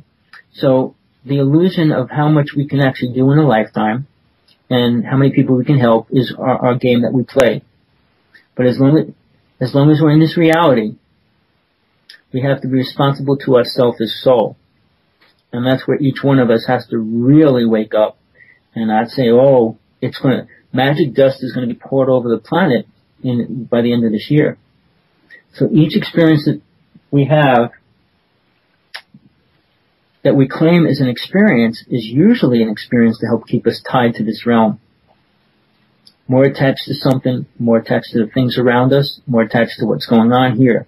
Keep it in the physical rather than the spiritual. Right. What I wanted to ask you, how much time do we have? Well, okay, I'm showing we got about 30 more minutes if we're going to have a 2-hour show, which I would personally probably recommend not going over 2 hours without telling people in advance, because most people may not set 3 hours aside or more. Right, no, I understand that. Now I just want to keep track, because I just want to get at least to a few major points before it ends. Sure. Because I know there's always questions, but if you rather just... You're always welcome to come back, too. Right, but the people that are listening right now, please, send your questions directly to me. I'll write a page, I'll write whatever I have to answer your question. I feel that it's my only gift that I have to give back to people, is what I experienced. And if it helps them just just a teeny little bit understand where they are and what they need to do in this lifetime, or what they're really working for. But I mean, you don't have to use the word God if you don't believe in a God. Use source if you like the word source as the ultimate source, or spirit. I mean, those words, I mean, when you don't understand what it is, it's hard to like talk about it. So when people say, oh, Father, Son, the Holy Ghost, or Spirit, the Holy Spirit, or the Great Spirit, whatever words they give it, it's a limited viewpoint. The native people say the Great Spirit, and most native people were afraid of spirit, in a lot of different ways. They felt that people could steal their spirit. They felt that, these evil spirits, and they dealt with it in so many different ways, but they believed a lot of it. Not offense to any religion or any path. Most visions given to people keep people in the karma world that they live in. I don't know too many people that had this great vision that saved mankind, or that saved the world, or took people out of the place where they're in right now. Because when they talk about the native visions brought them to death. Most of the fights and everything, when they thought they were bulletproof and all these. One second, what? Oh, we have a great Tesla coming in for all the things that we have right now. And he even admitted in his book that he worked with an alien. Alright? And people don't want to hear that either. But here's a person that came out with 196 inventions. About 10-15% of them our government took and locked up in their safe and started working with a few, gave the rest back to his country, but they're all techniques and ways to get out of the world that we're actually living in. But he did create some things that were scary, like an earthquake machine, the doomsday gun. But he also created free energy, the first radio, and the ability to create all frequency that we use on everything we use today. So half of his stuff was good. Most of his stuff wasn't used, and the stuff that is the bad things that he created. And that's called HAARP, HARP. So, and then that created the Philadelphia experiment. Check those things out. A friend of mine just released a book which really gets into it. Strange Universe. Tune into that show, you'll hear about it. It's interesting what's going on there, but that's a whole different thing. I mean, I know a lot about it. I was involved with part of it, but that's so off mainstream of what we're talking about, because that's the few that really understand any of that. But I'm talking about the things that affect each and every one of us right now, every moment of our life, whatever we do, wherever we go, and how we're going to work with that to be the best we can spiritually. And the word spiritually means connected to spirit, not just saying the word, because that doesn't mean anything if it's not true to what it truly means. So the idea that over the next couple of years, this world's spiritual. I'm waiting for the end of the year. All the prophecies and all the dates will end the end of this year. Sure, there's a couple of people coming up for 3 months from the beginning of next year when a disaster happens and blah, blah, blah. It's going to crash because the idea that the Galactic Confederation, Ashtar Command, all these ships are going to come down and save mankind. People need to wake up to what their true God is and who their true teacher is. If you give it over to anything, including an alien race, what are you giving over? You're giving up your own true self, and that means you're allowing them to use your energy. And that's why we're here in the first place, and we give into that. Now, religions, I wanted to say that, are going to crash if just one alien ship lands on the planet, which will happen soon. I've been saying it for a long time, but now that they're being seen everywhere on the planet right now, and the government's crashing, and the controls being shifted, that's a whole, I mean, all these things fit together. If you're on top of everything, you have to piece it together. I mean, I spent my whole life piece by piece and putting them together and realized they all fit. It's not like the New World Order is not real, the secret government's not real, the demons aren't real, all these things, they all exist in this physical realm. And that's why I do call it hell. Because once you get past the astral plane, and you start going into the higher realms, there is no darkness, no demons, none of that stuff exists. So when light comes down into this world, it gets perverted. So that's why I'm saying God isn't that, but it allows it to exist. Because if God wanted this whole world to be purified, it would be. But it wouldn't help those souls take that step. And each soul has to take that step by its own self-awareness and truth, which is not happening greatly because we keep producing more people that are moving further and further away from that spark.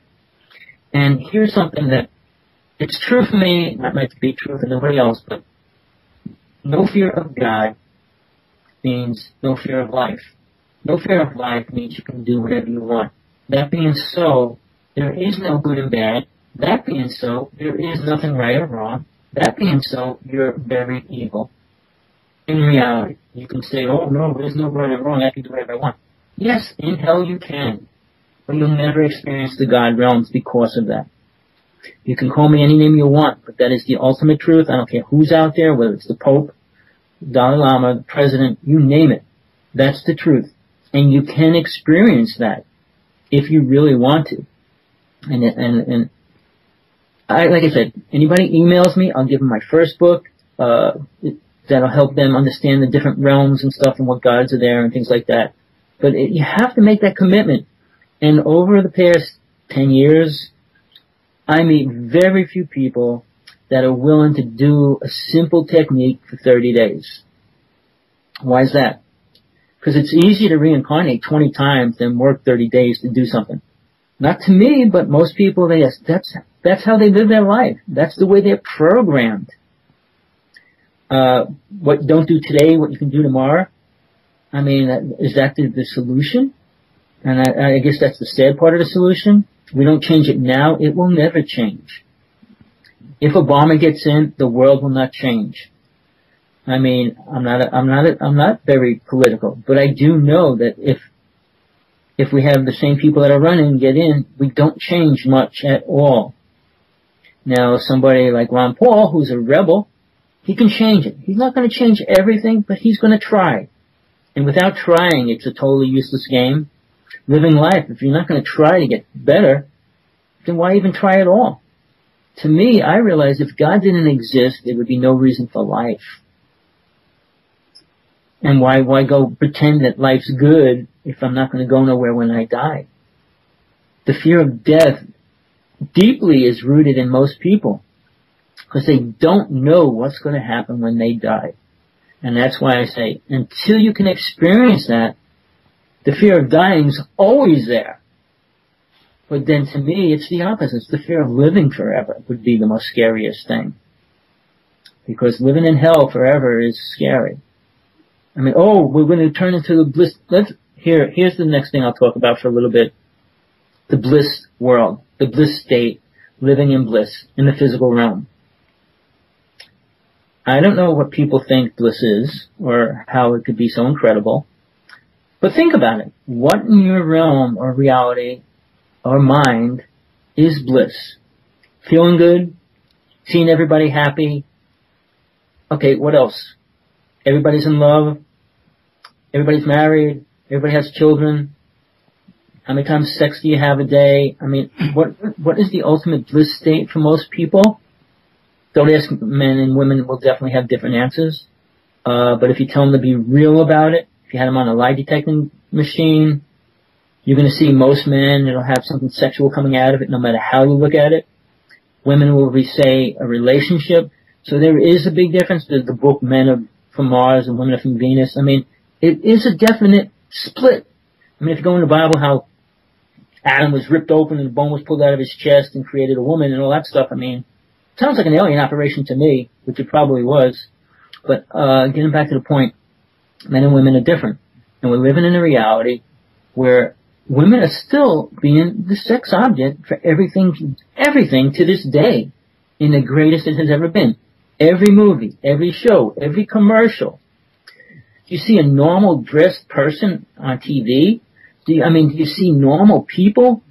I mean, come on, what is the story about? Are they talking about sex always? We have corrupted our morals to the point there are none. Most people don't realize what morals mean.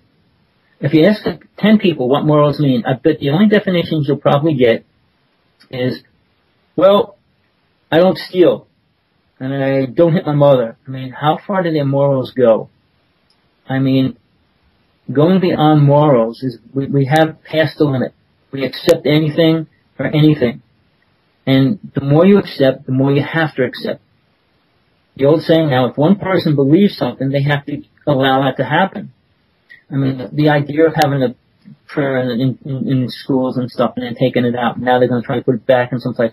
It's a game they play, controlling us, controlling people's thoughts, the way they live and the way they act. Getting back to this utopia or this bliss state of living in a physical reality. To me, the human body is the most disgusting thing on the planet. A tree grows. A plant grows. Human body eats, goes to the bathroom, gets dirty, has to take a shower. I mean, infections get through it, and all these, and we're very sickly. The body itself is not a pure being or a vessel. So why would people want to live in this a little longer? Make it a little healthier to live in it a little longer. It's still going to deteriorate, and it's still going to break down and die. So the idea of this bliss state, okay, come on, what is your idea of bliss? Well, dig it out. There is no ultimate bliss because 10 people can't agree on one thing. Imagine forcing 7 billion people to agree on one thing, no matter what it was. That everybody has to get married, that everybody has to have sex once a day, everybody has to, anything. Could you agree on anything that everybody has to agree on? It's an impossibility. So the idea of that, it'll exist among groups of people, and that's what religion is. People that accept a certain principle, certain ideas, and work together in that. Like a kibbutz, and in the old days, like when Easy Rider came out, and they formed like this little group of people. You learn to respect each other and live in that. And that's what it is. Call it bliss, call it what you want. But there's a reality outside of that that's still affecting you. The government polluting the planet, spraying the sky with chemtrails every day, the HAARP system bounces beams around the planet. These things exist. And here's the other thing. You pray and all you want doesn't stop that, because it has escalated over the past 25 years to an incredible, horrible degree right now. So the idea, we pray, it changes things. It prays when you get a little more in touch with yourself. That's what changes you. But to change the world, it's changing by itself. The earth doesn't need people on it to purify it or change it. Man has the only thing that it could do for the earth is actually blow it up. And it's doing pretty good at that. I mean, if it wasn't for certain races that are trying to stop us from blowing up the planet, which they do, it would be serious for the planet right now. But they can't stop us completely. Because Japan happened, the planet's in very serious problems right now. Oh, pray for it to heal. We've been praying that things like that didn't happen. Problem is, the karma that man creates keeps creating more karma. And the more karma you create, creates more things to happen. And as long as we allow that, even child abuse, children starving, two things that should not exist in a real compassionate world. So we're not compassionate. So how can we say we're spiritual? I mean, there could be homeless people how far from your house? Do you care? So when these people say they're spiritual, is the most ridiculous thing. Now I'll quote something else Jesus said. And remember, I'm saying things that I know Jesus said directly. I was with him. He did say, the wording was a little bit different, but basically it means it's easier for a camel to go through an eye of a needle than a rich person to go into heaven. Meaning, if you have all this money and all this wealth and you know there's a person down the block starving, how can you say you're spiritual? And how do you expect to go into heaven? By giving them some of that money? I mean, this story is like Cain and Abel. All the stories. Some of the stories have meaning with it, who wrote them and how they got there, but it was people reflecting on ideas. And the ideas of what's stopping me from becoming spiritual, what's going to help me become more spiritual.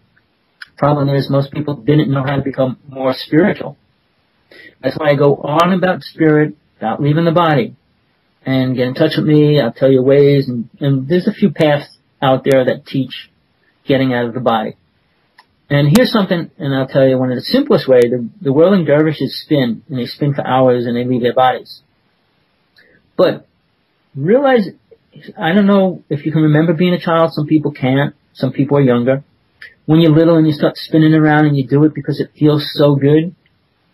Do you know when the body starts spinning, within a short period of time, soul rises outside of the top of the brain and stays right above the body? And that's just your bliss at that moment. And that's why children love doing it. Even though the body, the brain's spinning and it's losing control over spirit. And that's why you get sick and nauseous. But when you pop back into the body, you fall down, whatever. But that point is a way children can do it naturally. And there's a religion which is ancient that have been doing it for, and they still do it now. They put these white dresses with these white caps and they spin in circles. But they leave their bodies. And it's just one technique. And I'm not saying it's, if you resort to that or have to, it's still one way that helps.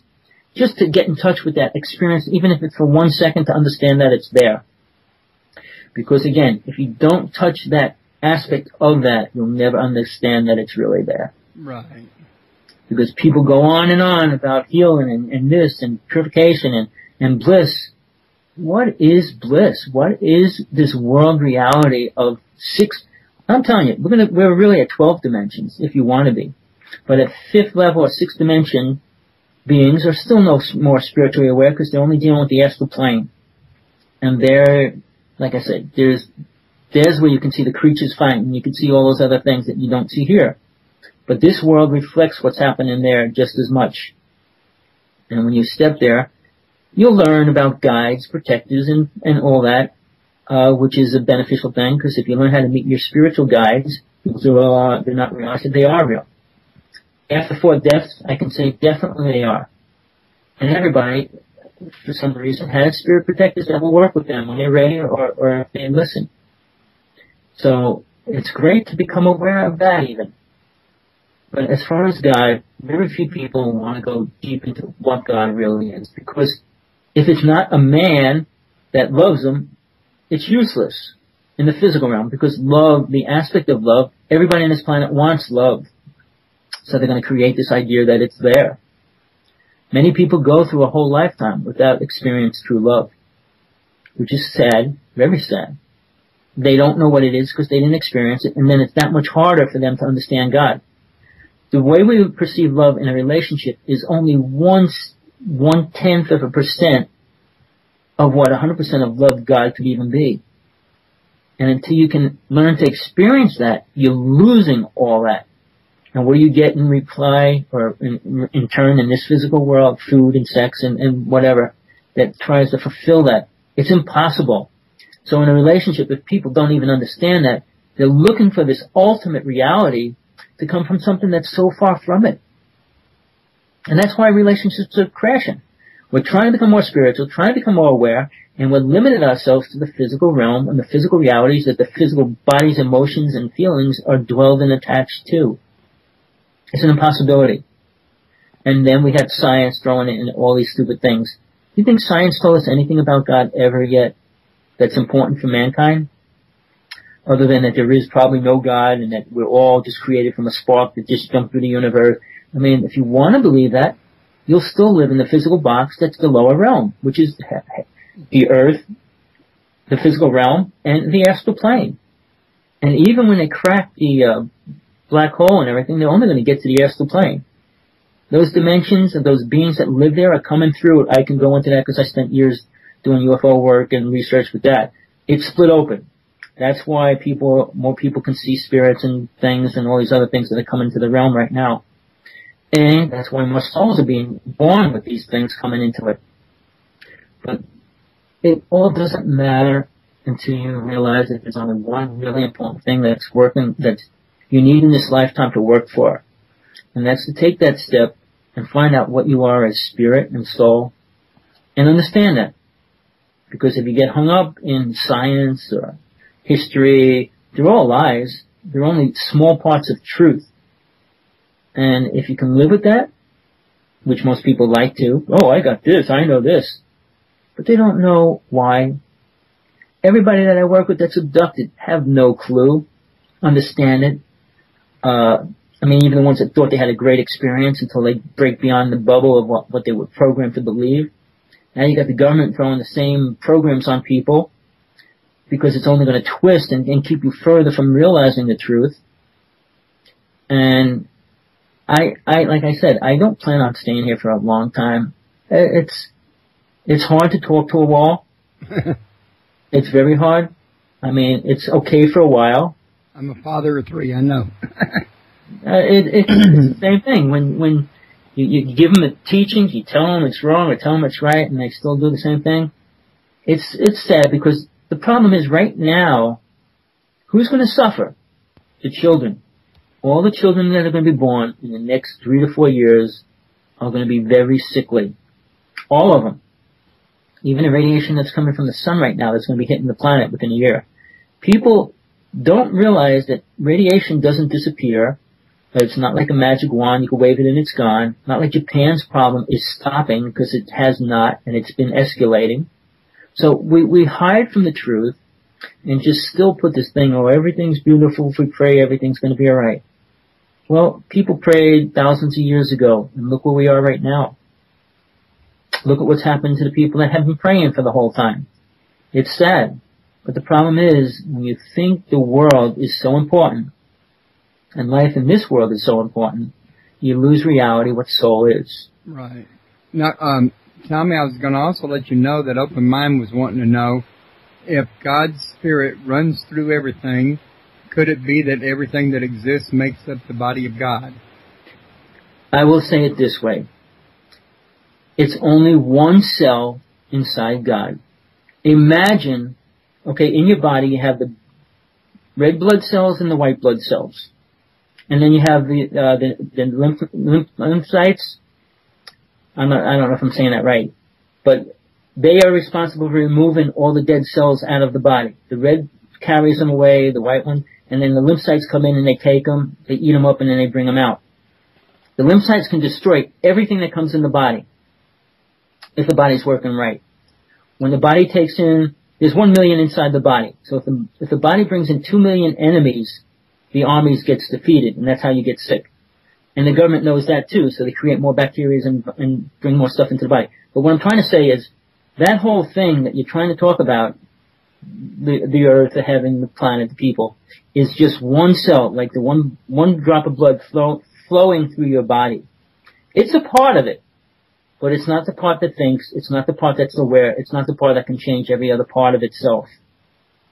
Alright, God in itself could make all universes, all realms disappear within a split second if it wanted to.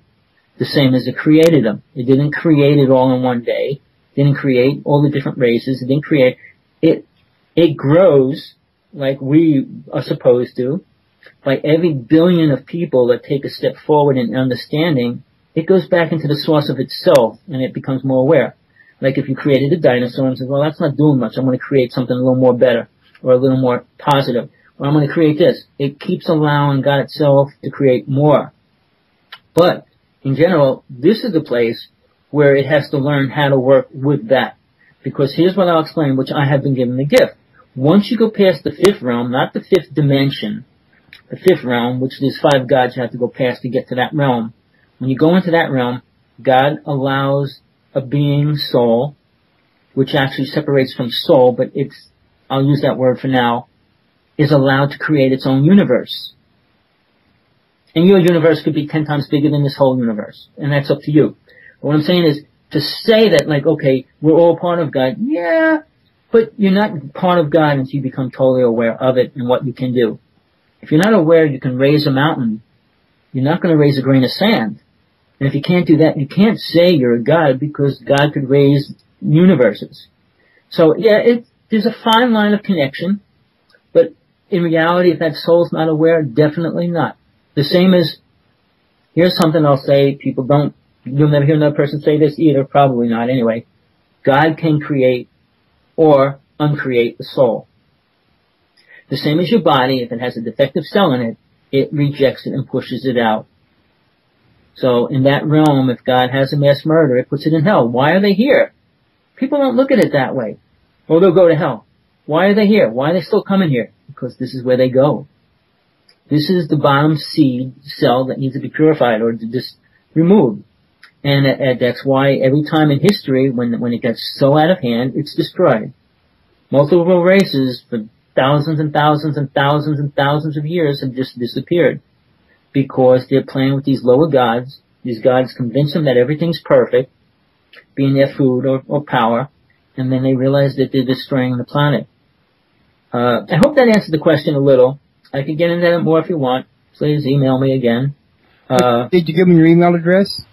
Oh, I don't know if I gave it to you. It's real simple. Hawksblood1, AOL.com, or howtoseegod, AOL.com. Either one. Don't forget his website. Is www.howtoseegod.org. I had to scroll back down to it. I had the chat room up. Oh, well, it's like, I hope I can come back soon, and we'll get into some of the details of each one of the topics. Like I said, I wanted to put some of it out there, and then you can get some ideas of questions and things that you'd really like to ask or talk about, because right now mankind has been so programmed, everything's so perfect, everything's going to be perfect, and we got to go through a little bit of bumps here and there. If one child dies, that shouldn't be. Something's wrong. The system's not working when that happens. When millions of children are starving and dying, the system is corrupt. So to say bliss and purification and everything's great, look around the world. Just because in your neighborhood you got a house and a car doesn't mean everybody else on the planet has their next meal coming to them, because they don't. 90% of the people on this planet do not know when their next meal is going to come in a day. And if you don't think that's not a scary situation to be in, wait till you're in it. So, please email me, hawksblood1@AOL.com, anytime. I reply to every email I get. So, good or bad, whatever you want to write, fine. Definitely open to replying to what people write to me. I mean, I write to everybody that lectures on the main scene, and I usually get replies. Sometimes I don't. I'll send 10 more if I don't. But I'm pretty persistent, honest, and I can only tell you what I truly experienced myself. I'm not telling you what everybody else experienced, because I have no clue. Even if they had a near-death experience, most of them have a simple near-death experience, meaning by that they go through the light, and they see the light, and they're sent back. They don't go beyond that. Go beyond that. Go beyond the next realm. Go into the weird God, and it's only a doorway, and you're peeking through it. So the techniques, please, if you want techniques or places to find out how to get out of the body, there's many ways. Native people do it different. Tribal people do it different. Most white people do it totally different. I mean, it's different ways to get to the same place or to get to the same experience, which everyone needs to experience. But very few people do experience that. Even dancing's a good way to get to it. Okay. Well, Tommy, I was going to mention to you that right now I'm booked up into July, but I can send you a date for another Saturday in July. As soon as I get off the air here, or probably I'd say sometime tomorrow would be the best time. And we can go into this a little bit further. Sorry it's so far off, but, well, I get a lot of people booked. Right. No, I understand that. Well, that would be great. Definitely. And for anybody listening, please, I'll give anybody that emails me right now, if they want my first book, I'll send it to them. Okay. And also, folks, if y'all want to send in questions for Tommy or even other guests, you can email me at redneckradioman@comcast.net. Just put in the subject line, questions for and whoever the guest is. You can also put in the subject line, guest recommendation and the guest that you want me to do, their name, and tell me a little something about them in the body. Tommy, I'm going to go ahead and cut you loose for now. Let everybody get back to whatever they were doing. Some people were probably preparing for Easter. Others were probably just getting ready to go to the mall or make supper or something.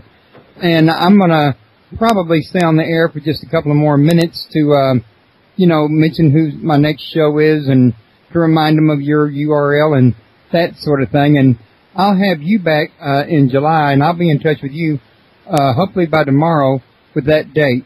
It'll probably be the second Saturday in July, though. Well, do what you want to do, because it's like July's a little bit far away, so it's not like I need to know tomorrow. Okay. Well, it's definitely been a pleasure, and it was glad to talk again. Oh, I'm always happy to have you on my show. You're a great guest, and I want to thank you for coming. Well, thank you. Take it easy. Goodbye to everybody out there. It was a pleasure. You have a good day. Yes. Oh, and happy Easter. Yes, happy Easter. Bye-bye.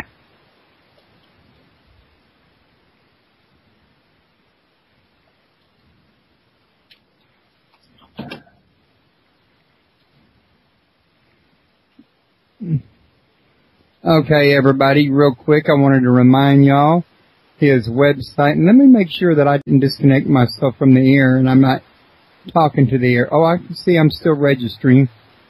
But anyway, his website is www.howtoseegod.org. For people not here at my site, it's www.paranormalpalace.com. Once you're registered and a member, it's free. You can go into your profile and request a newsletter, and you can be kept up to date on upcoming shows. I also like to remind everybody to come back this Tuesday evening, and my guest is going to be Alexandra Parnes. She has a book out titled Activate Joy, and we're going to talk to her about that Tuesday night. I also want to remind everybody to click on the Friends link on the left in the menu there, and stop by there and maybe pay a visit to my friends over at Alien and UFO Community, or at the Supernatural UFO Forum, or at the United Paranormal International. Also, I've made friends with some new people over at a place called UFO World UFO Day, and they every July 2nd celebrate UFO Day as a day that well, it's kind of like a yearly birthday for the UFO phenomena, and they're encouraging everybody to do the same. There's a link to them up in the upper right corner, little blue icon that you just click that icon and it'll take you right to their page if you want to know more about them. And don't forget, I got some radio stations here that I personally recommend. I know the hosts of them, and I think the great places is KPN Radio, JimHarold.com, Gradian Report, and Ohio Exopolitics. You can click on the radio favorites on the left-hand side, and that'll take you right there. In the meantime, I want to remind everybody to have a great Easter weekend and to pass my link around, invite people to the shows. Hopefully we can grow and, everybody can just have a good time and learn. I'm going to call it quits right there, and I'm going to go get started on my dinner. Everybody have a good night, and bye-bye. Challenge, if you see a being or a person or a spirit in front of you, that being or spirit, in the name of God, to prove and say what it is, because nothing can say they are God on the inner worlds. In the physical realm, anybody can say they're God or they are God, they are your God, and all those kind of things, but it's not real. Because unless it comes inside your spiritual body and you become aware of it, it's not really as important as we think it is. I mean, we can go, I'll be going through that as I get deeper into what I'm trying to talk about here. But it's why I said that through all my talking, everything I say, the most important thing is to realize you need to understand what your soul truly is, which is who you really are. And it has nothing to do with the physical body. The problem is people think the physical body is just as spiritual and important as the soul body. The problem is the physical body can't live without the soul body, but the soul body lives forever. So to me, that's a big separation. And the problem that separates the two of them is called mind. And the mind is basically really, if you want to look at it in a way that you can actually understand it, is just the computer. It's not a human consciousness. It only holds thoughts and programs. It allows spirit to put its truth through that, like a buffering machine, like when you put information in a computer, you get the information out. It's what holds it. So whatever you put in there is what you get out. Every experience that you physically experience gets programmed in there. So all these words and everything become what are programmed words. And the computer can only act on that as by the way it was programmed with that word in the beginning. So when you go into things that are abstract, like abduction, rape, and things like that, the mind isn't programmed. There's no definition in the program that explains it. So it does interfere with the way people live lives from that point on. So this all gets very complicated if you sit and really think about it and really want to understand it. It's a lot easier to say, well, that's not real, like aliens aren't real, or that didn't happen, I mean, that's a way to hide from it. And most people want to hide from the truth. I've been a truth seeker all my life, but I haven't met too many people out there ready to really search for the truth. They want to know there's a God, or they want to know this, they want to know that, but they don't want to really know what it does. When I wrote my first book, How to See God, I realized, because people will say, I know God, and I said, what do you know about God? And I worked for the phone company for 20 years, so I got to work in temples and churches and a lot of different kind of places where spiritual people were. And I always managed to talk to them. I felt it was just as much important talking to those people about that than doing my job.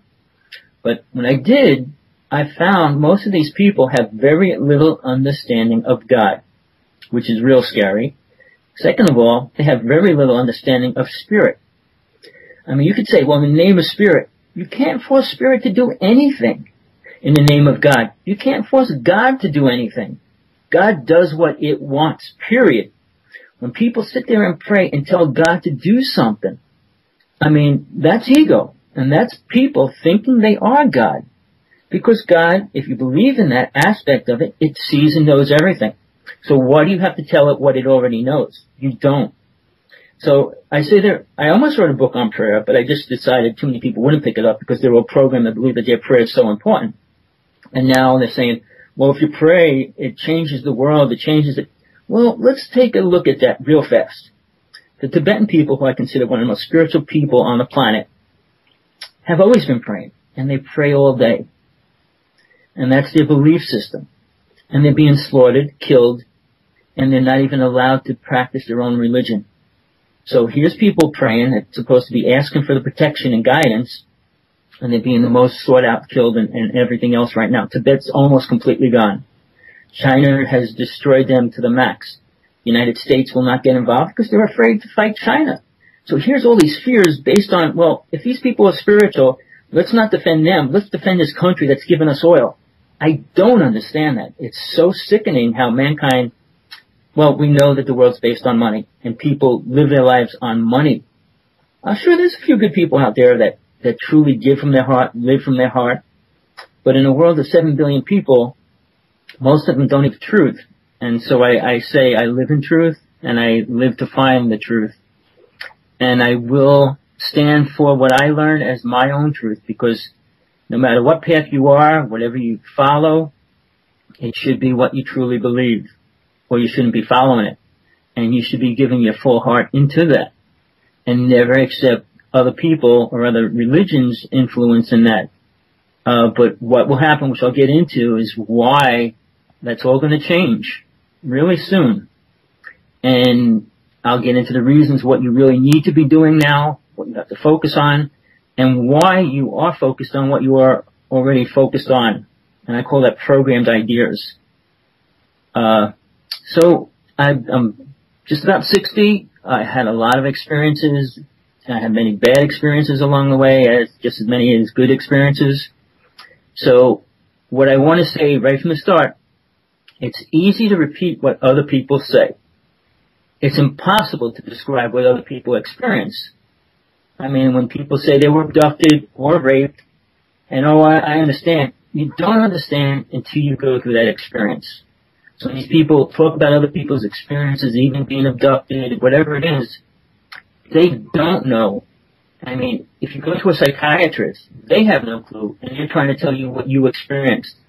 So it becomes, if you go through any of those things, you're alone in the world. And it's really hard to face the reality when you know that the reality that most people look at is so far from the truth.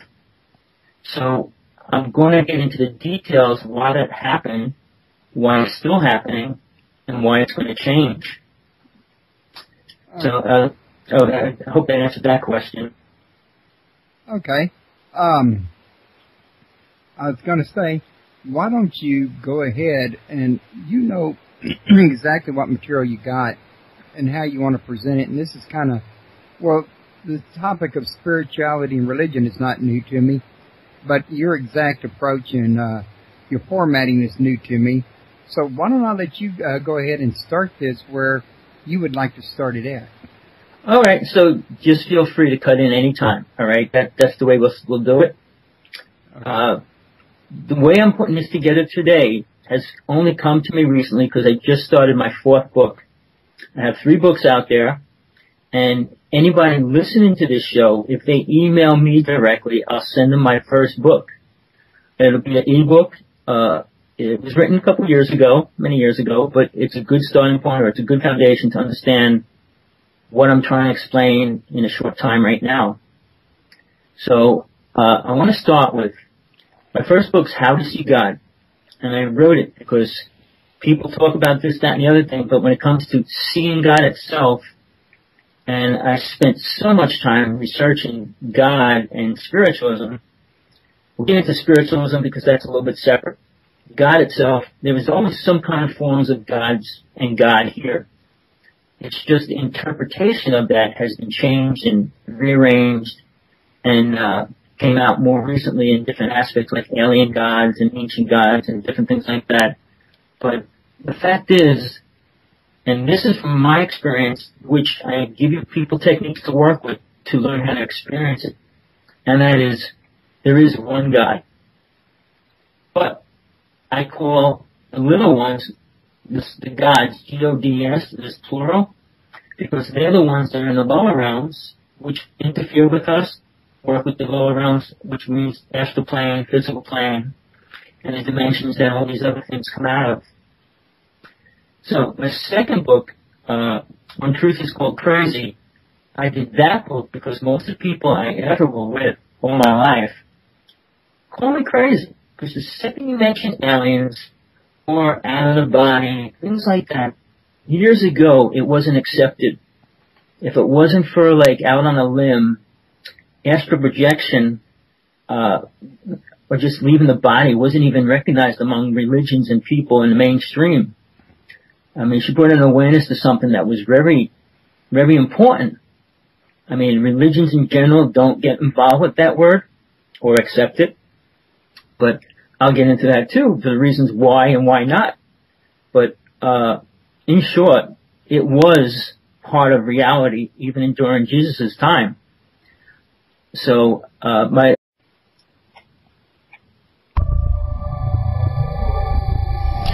Welcome to Paranormal Palace Radio, where truth equals reality, and truth is often stranger than fiction.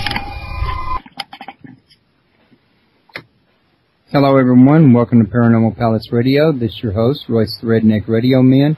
And joining me today is Tommy Hawksblood. And he's got like 2 or 3 books out that I'm going to let him tell you about in a little bit.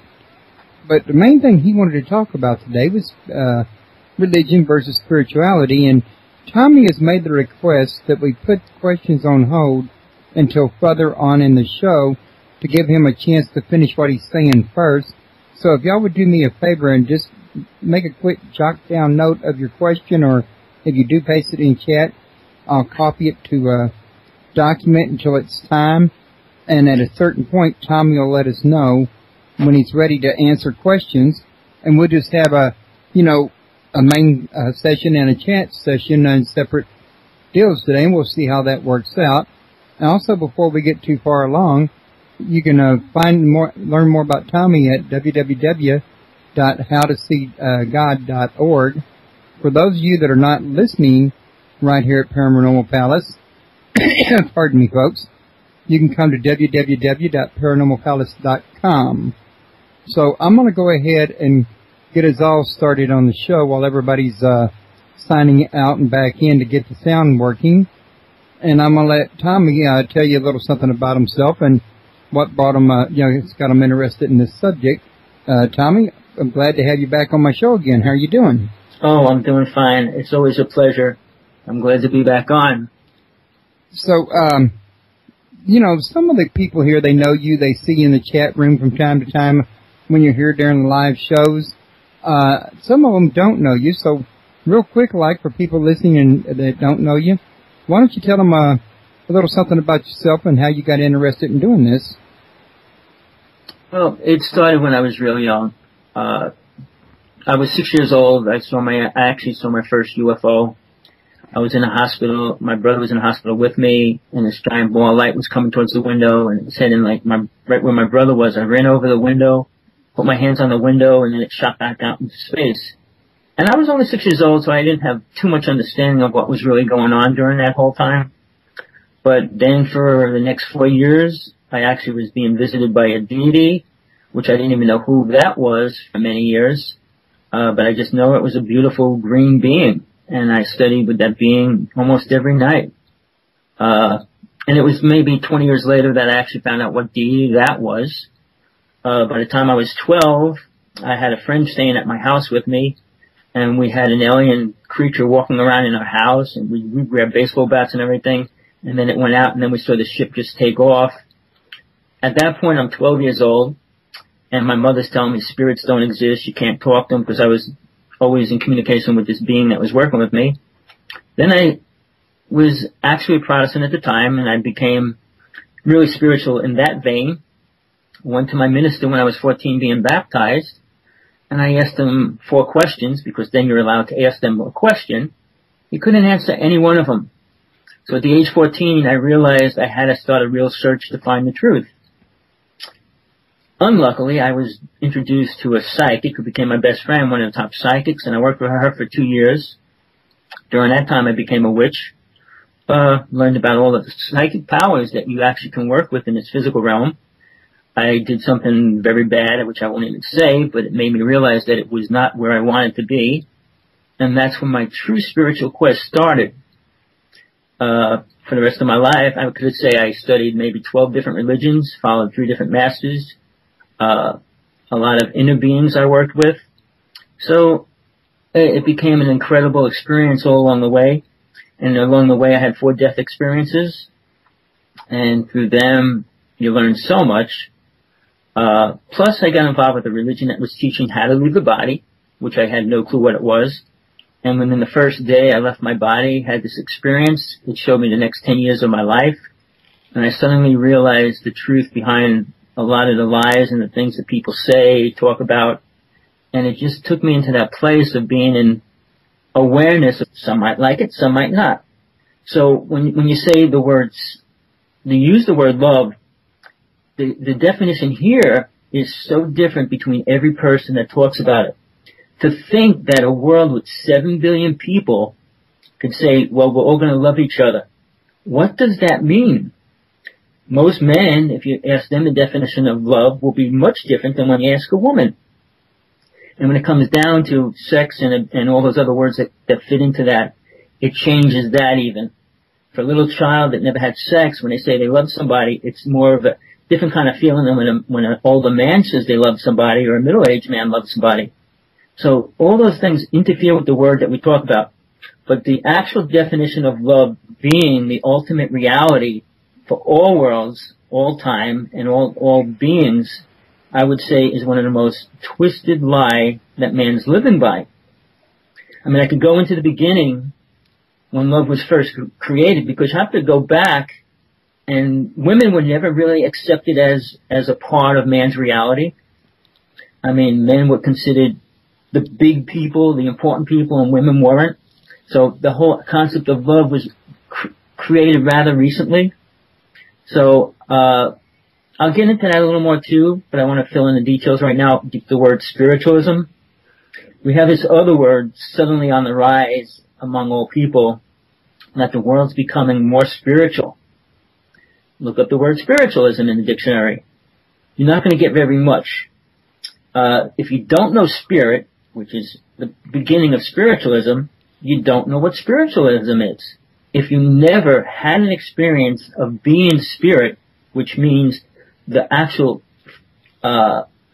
energy source and all of your being when you're outside of the body, if you didn't experience that, you have no idea what spirit really is.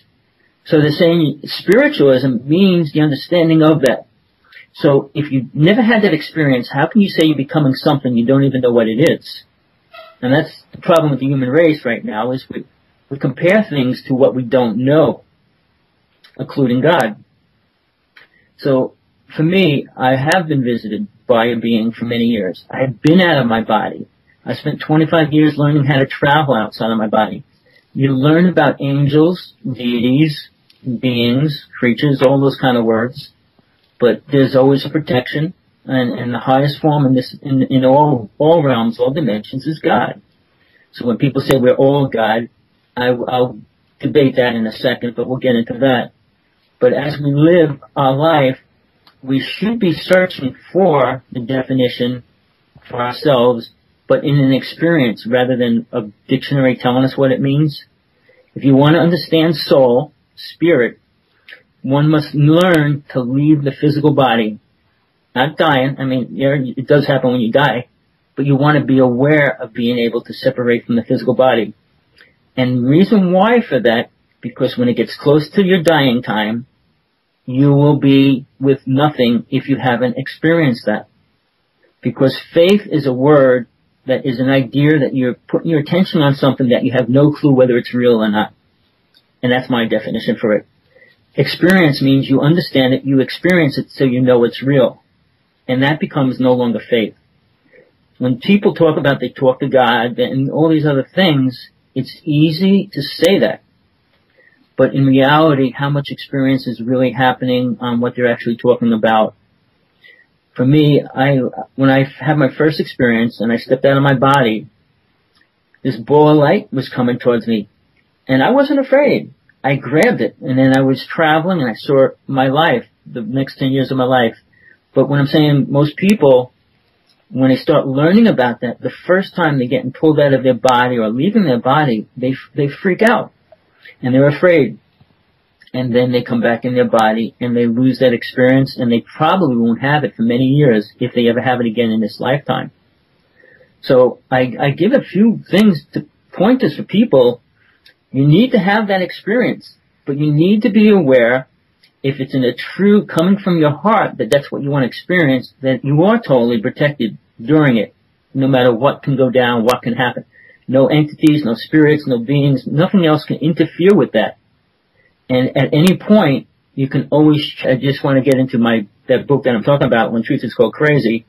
It's an autobiography. It's all the good and bad things that happened in my life to get me to where I am now.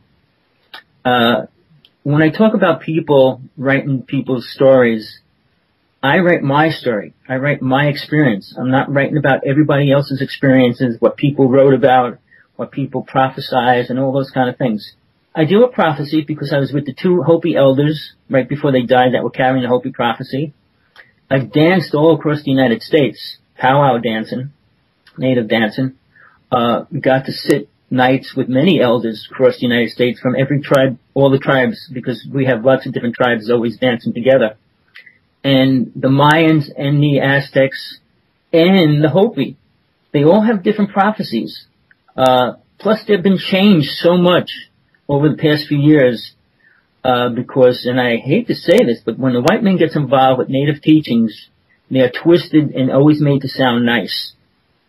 I mean, even when the white man first smoked a pipe with the native people, it was called the peace pipe.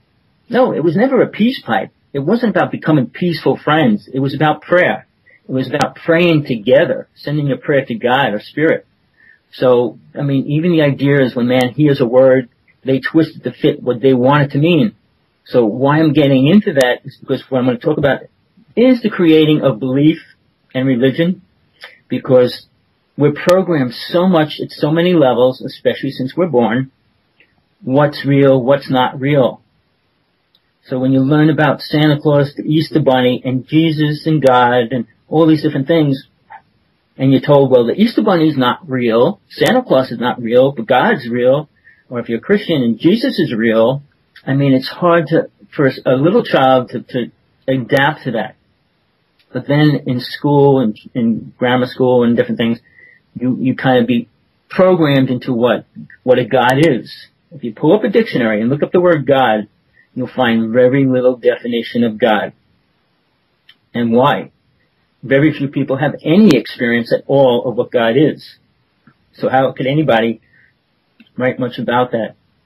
So what I'm saying is, when people write books on experience, and many of them have just one experience in their life, and they take that write a book, and then they suddenly become more aware and think they know everything there is, and they're like super famous all of a sudden in their own mind.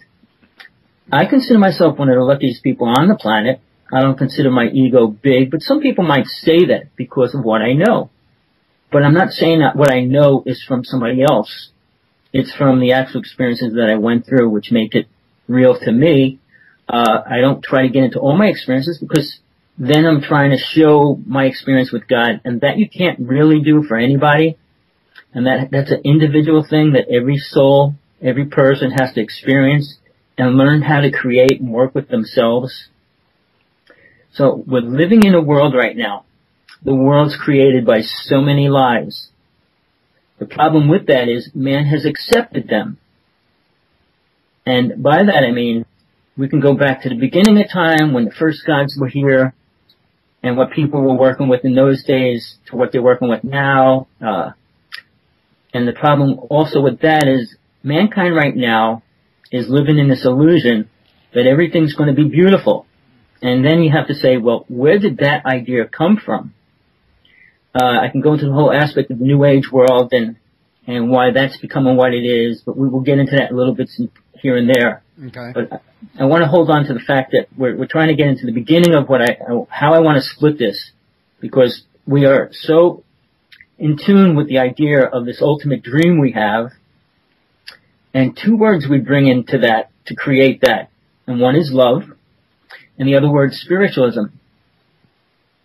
Now, everybody thinks they know what love is, and everybody thinks they know what spiritualism is.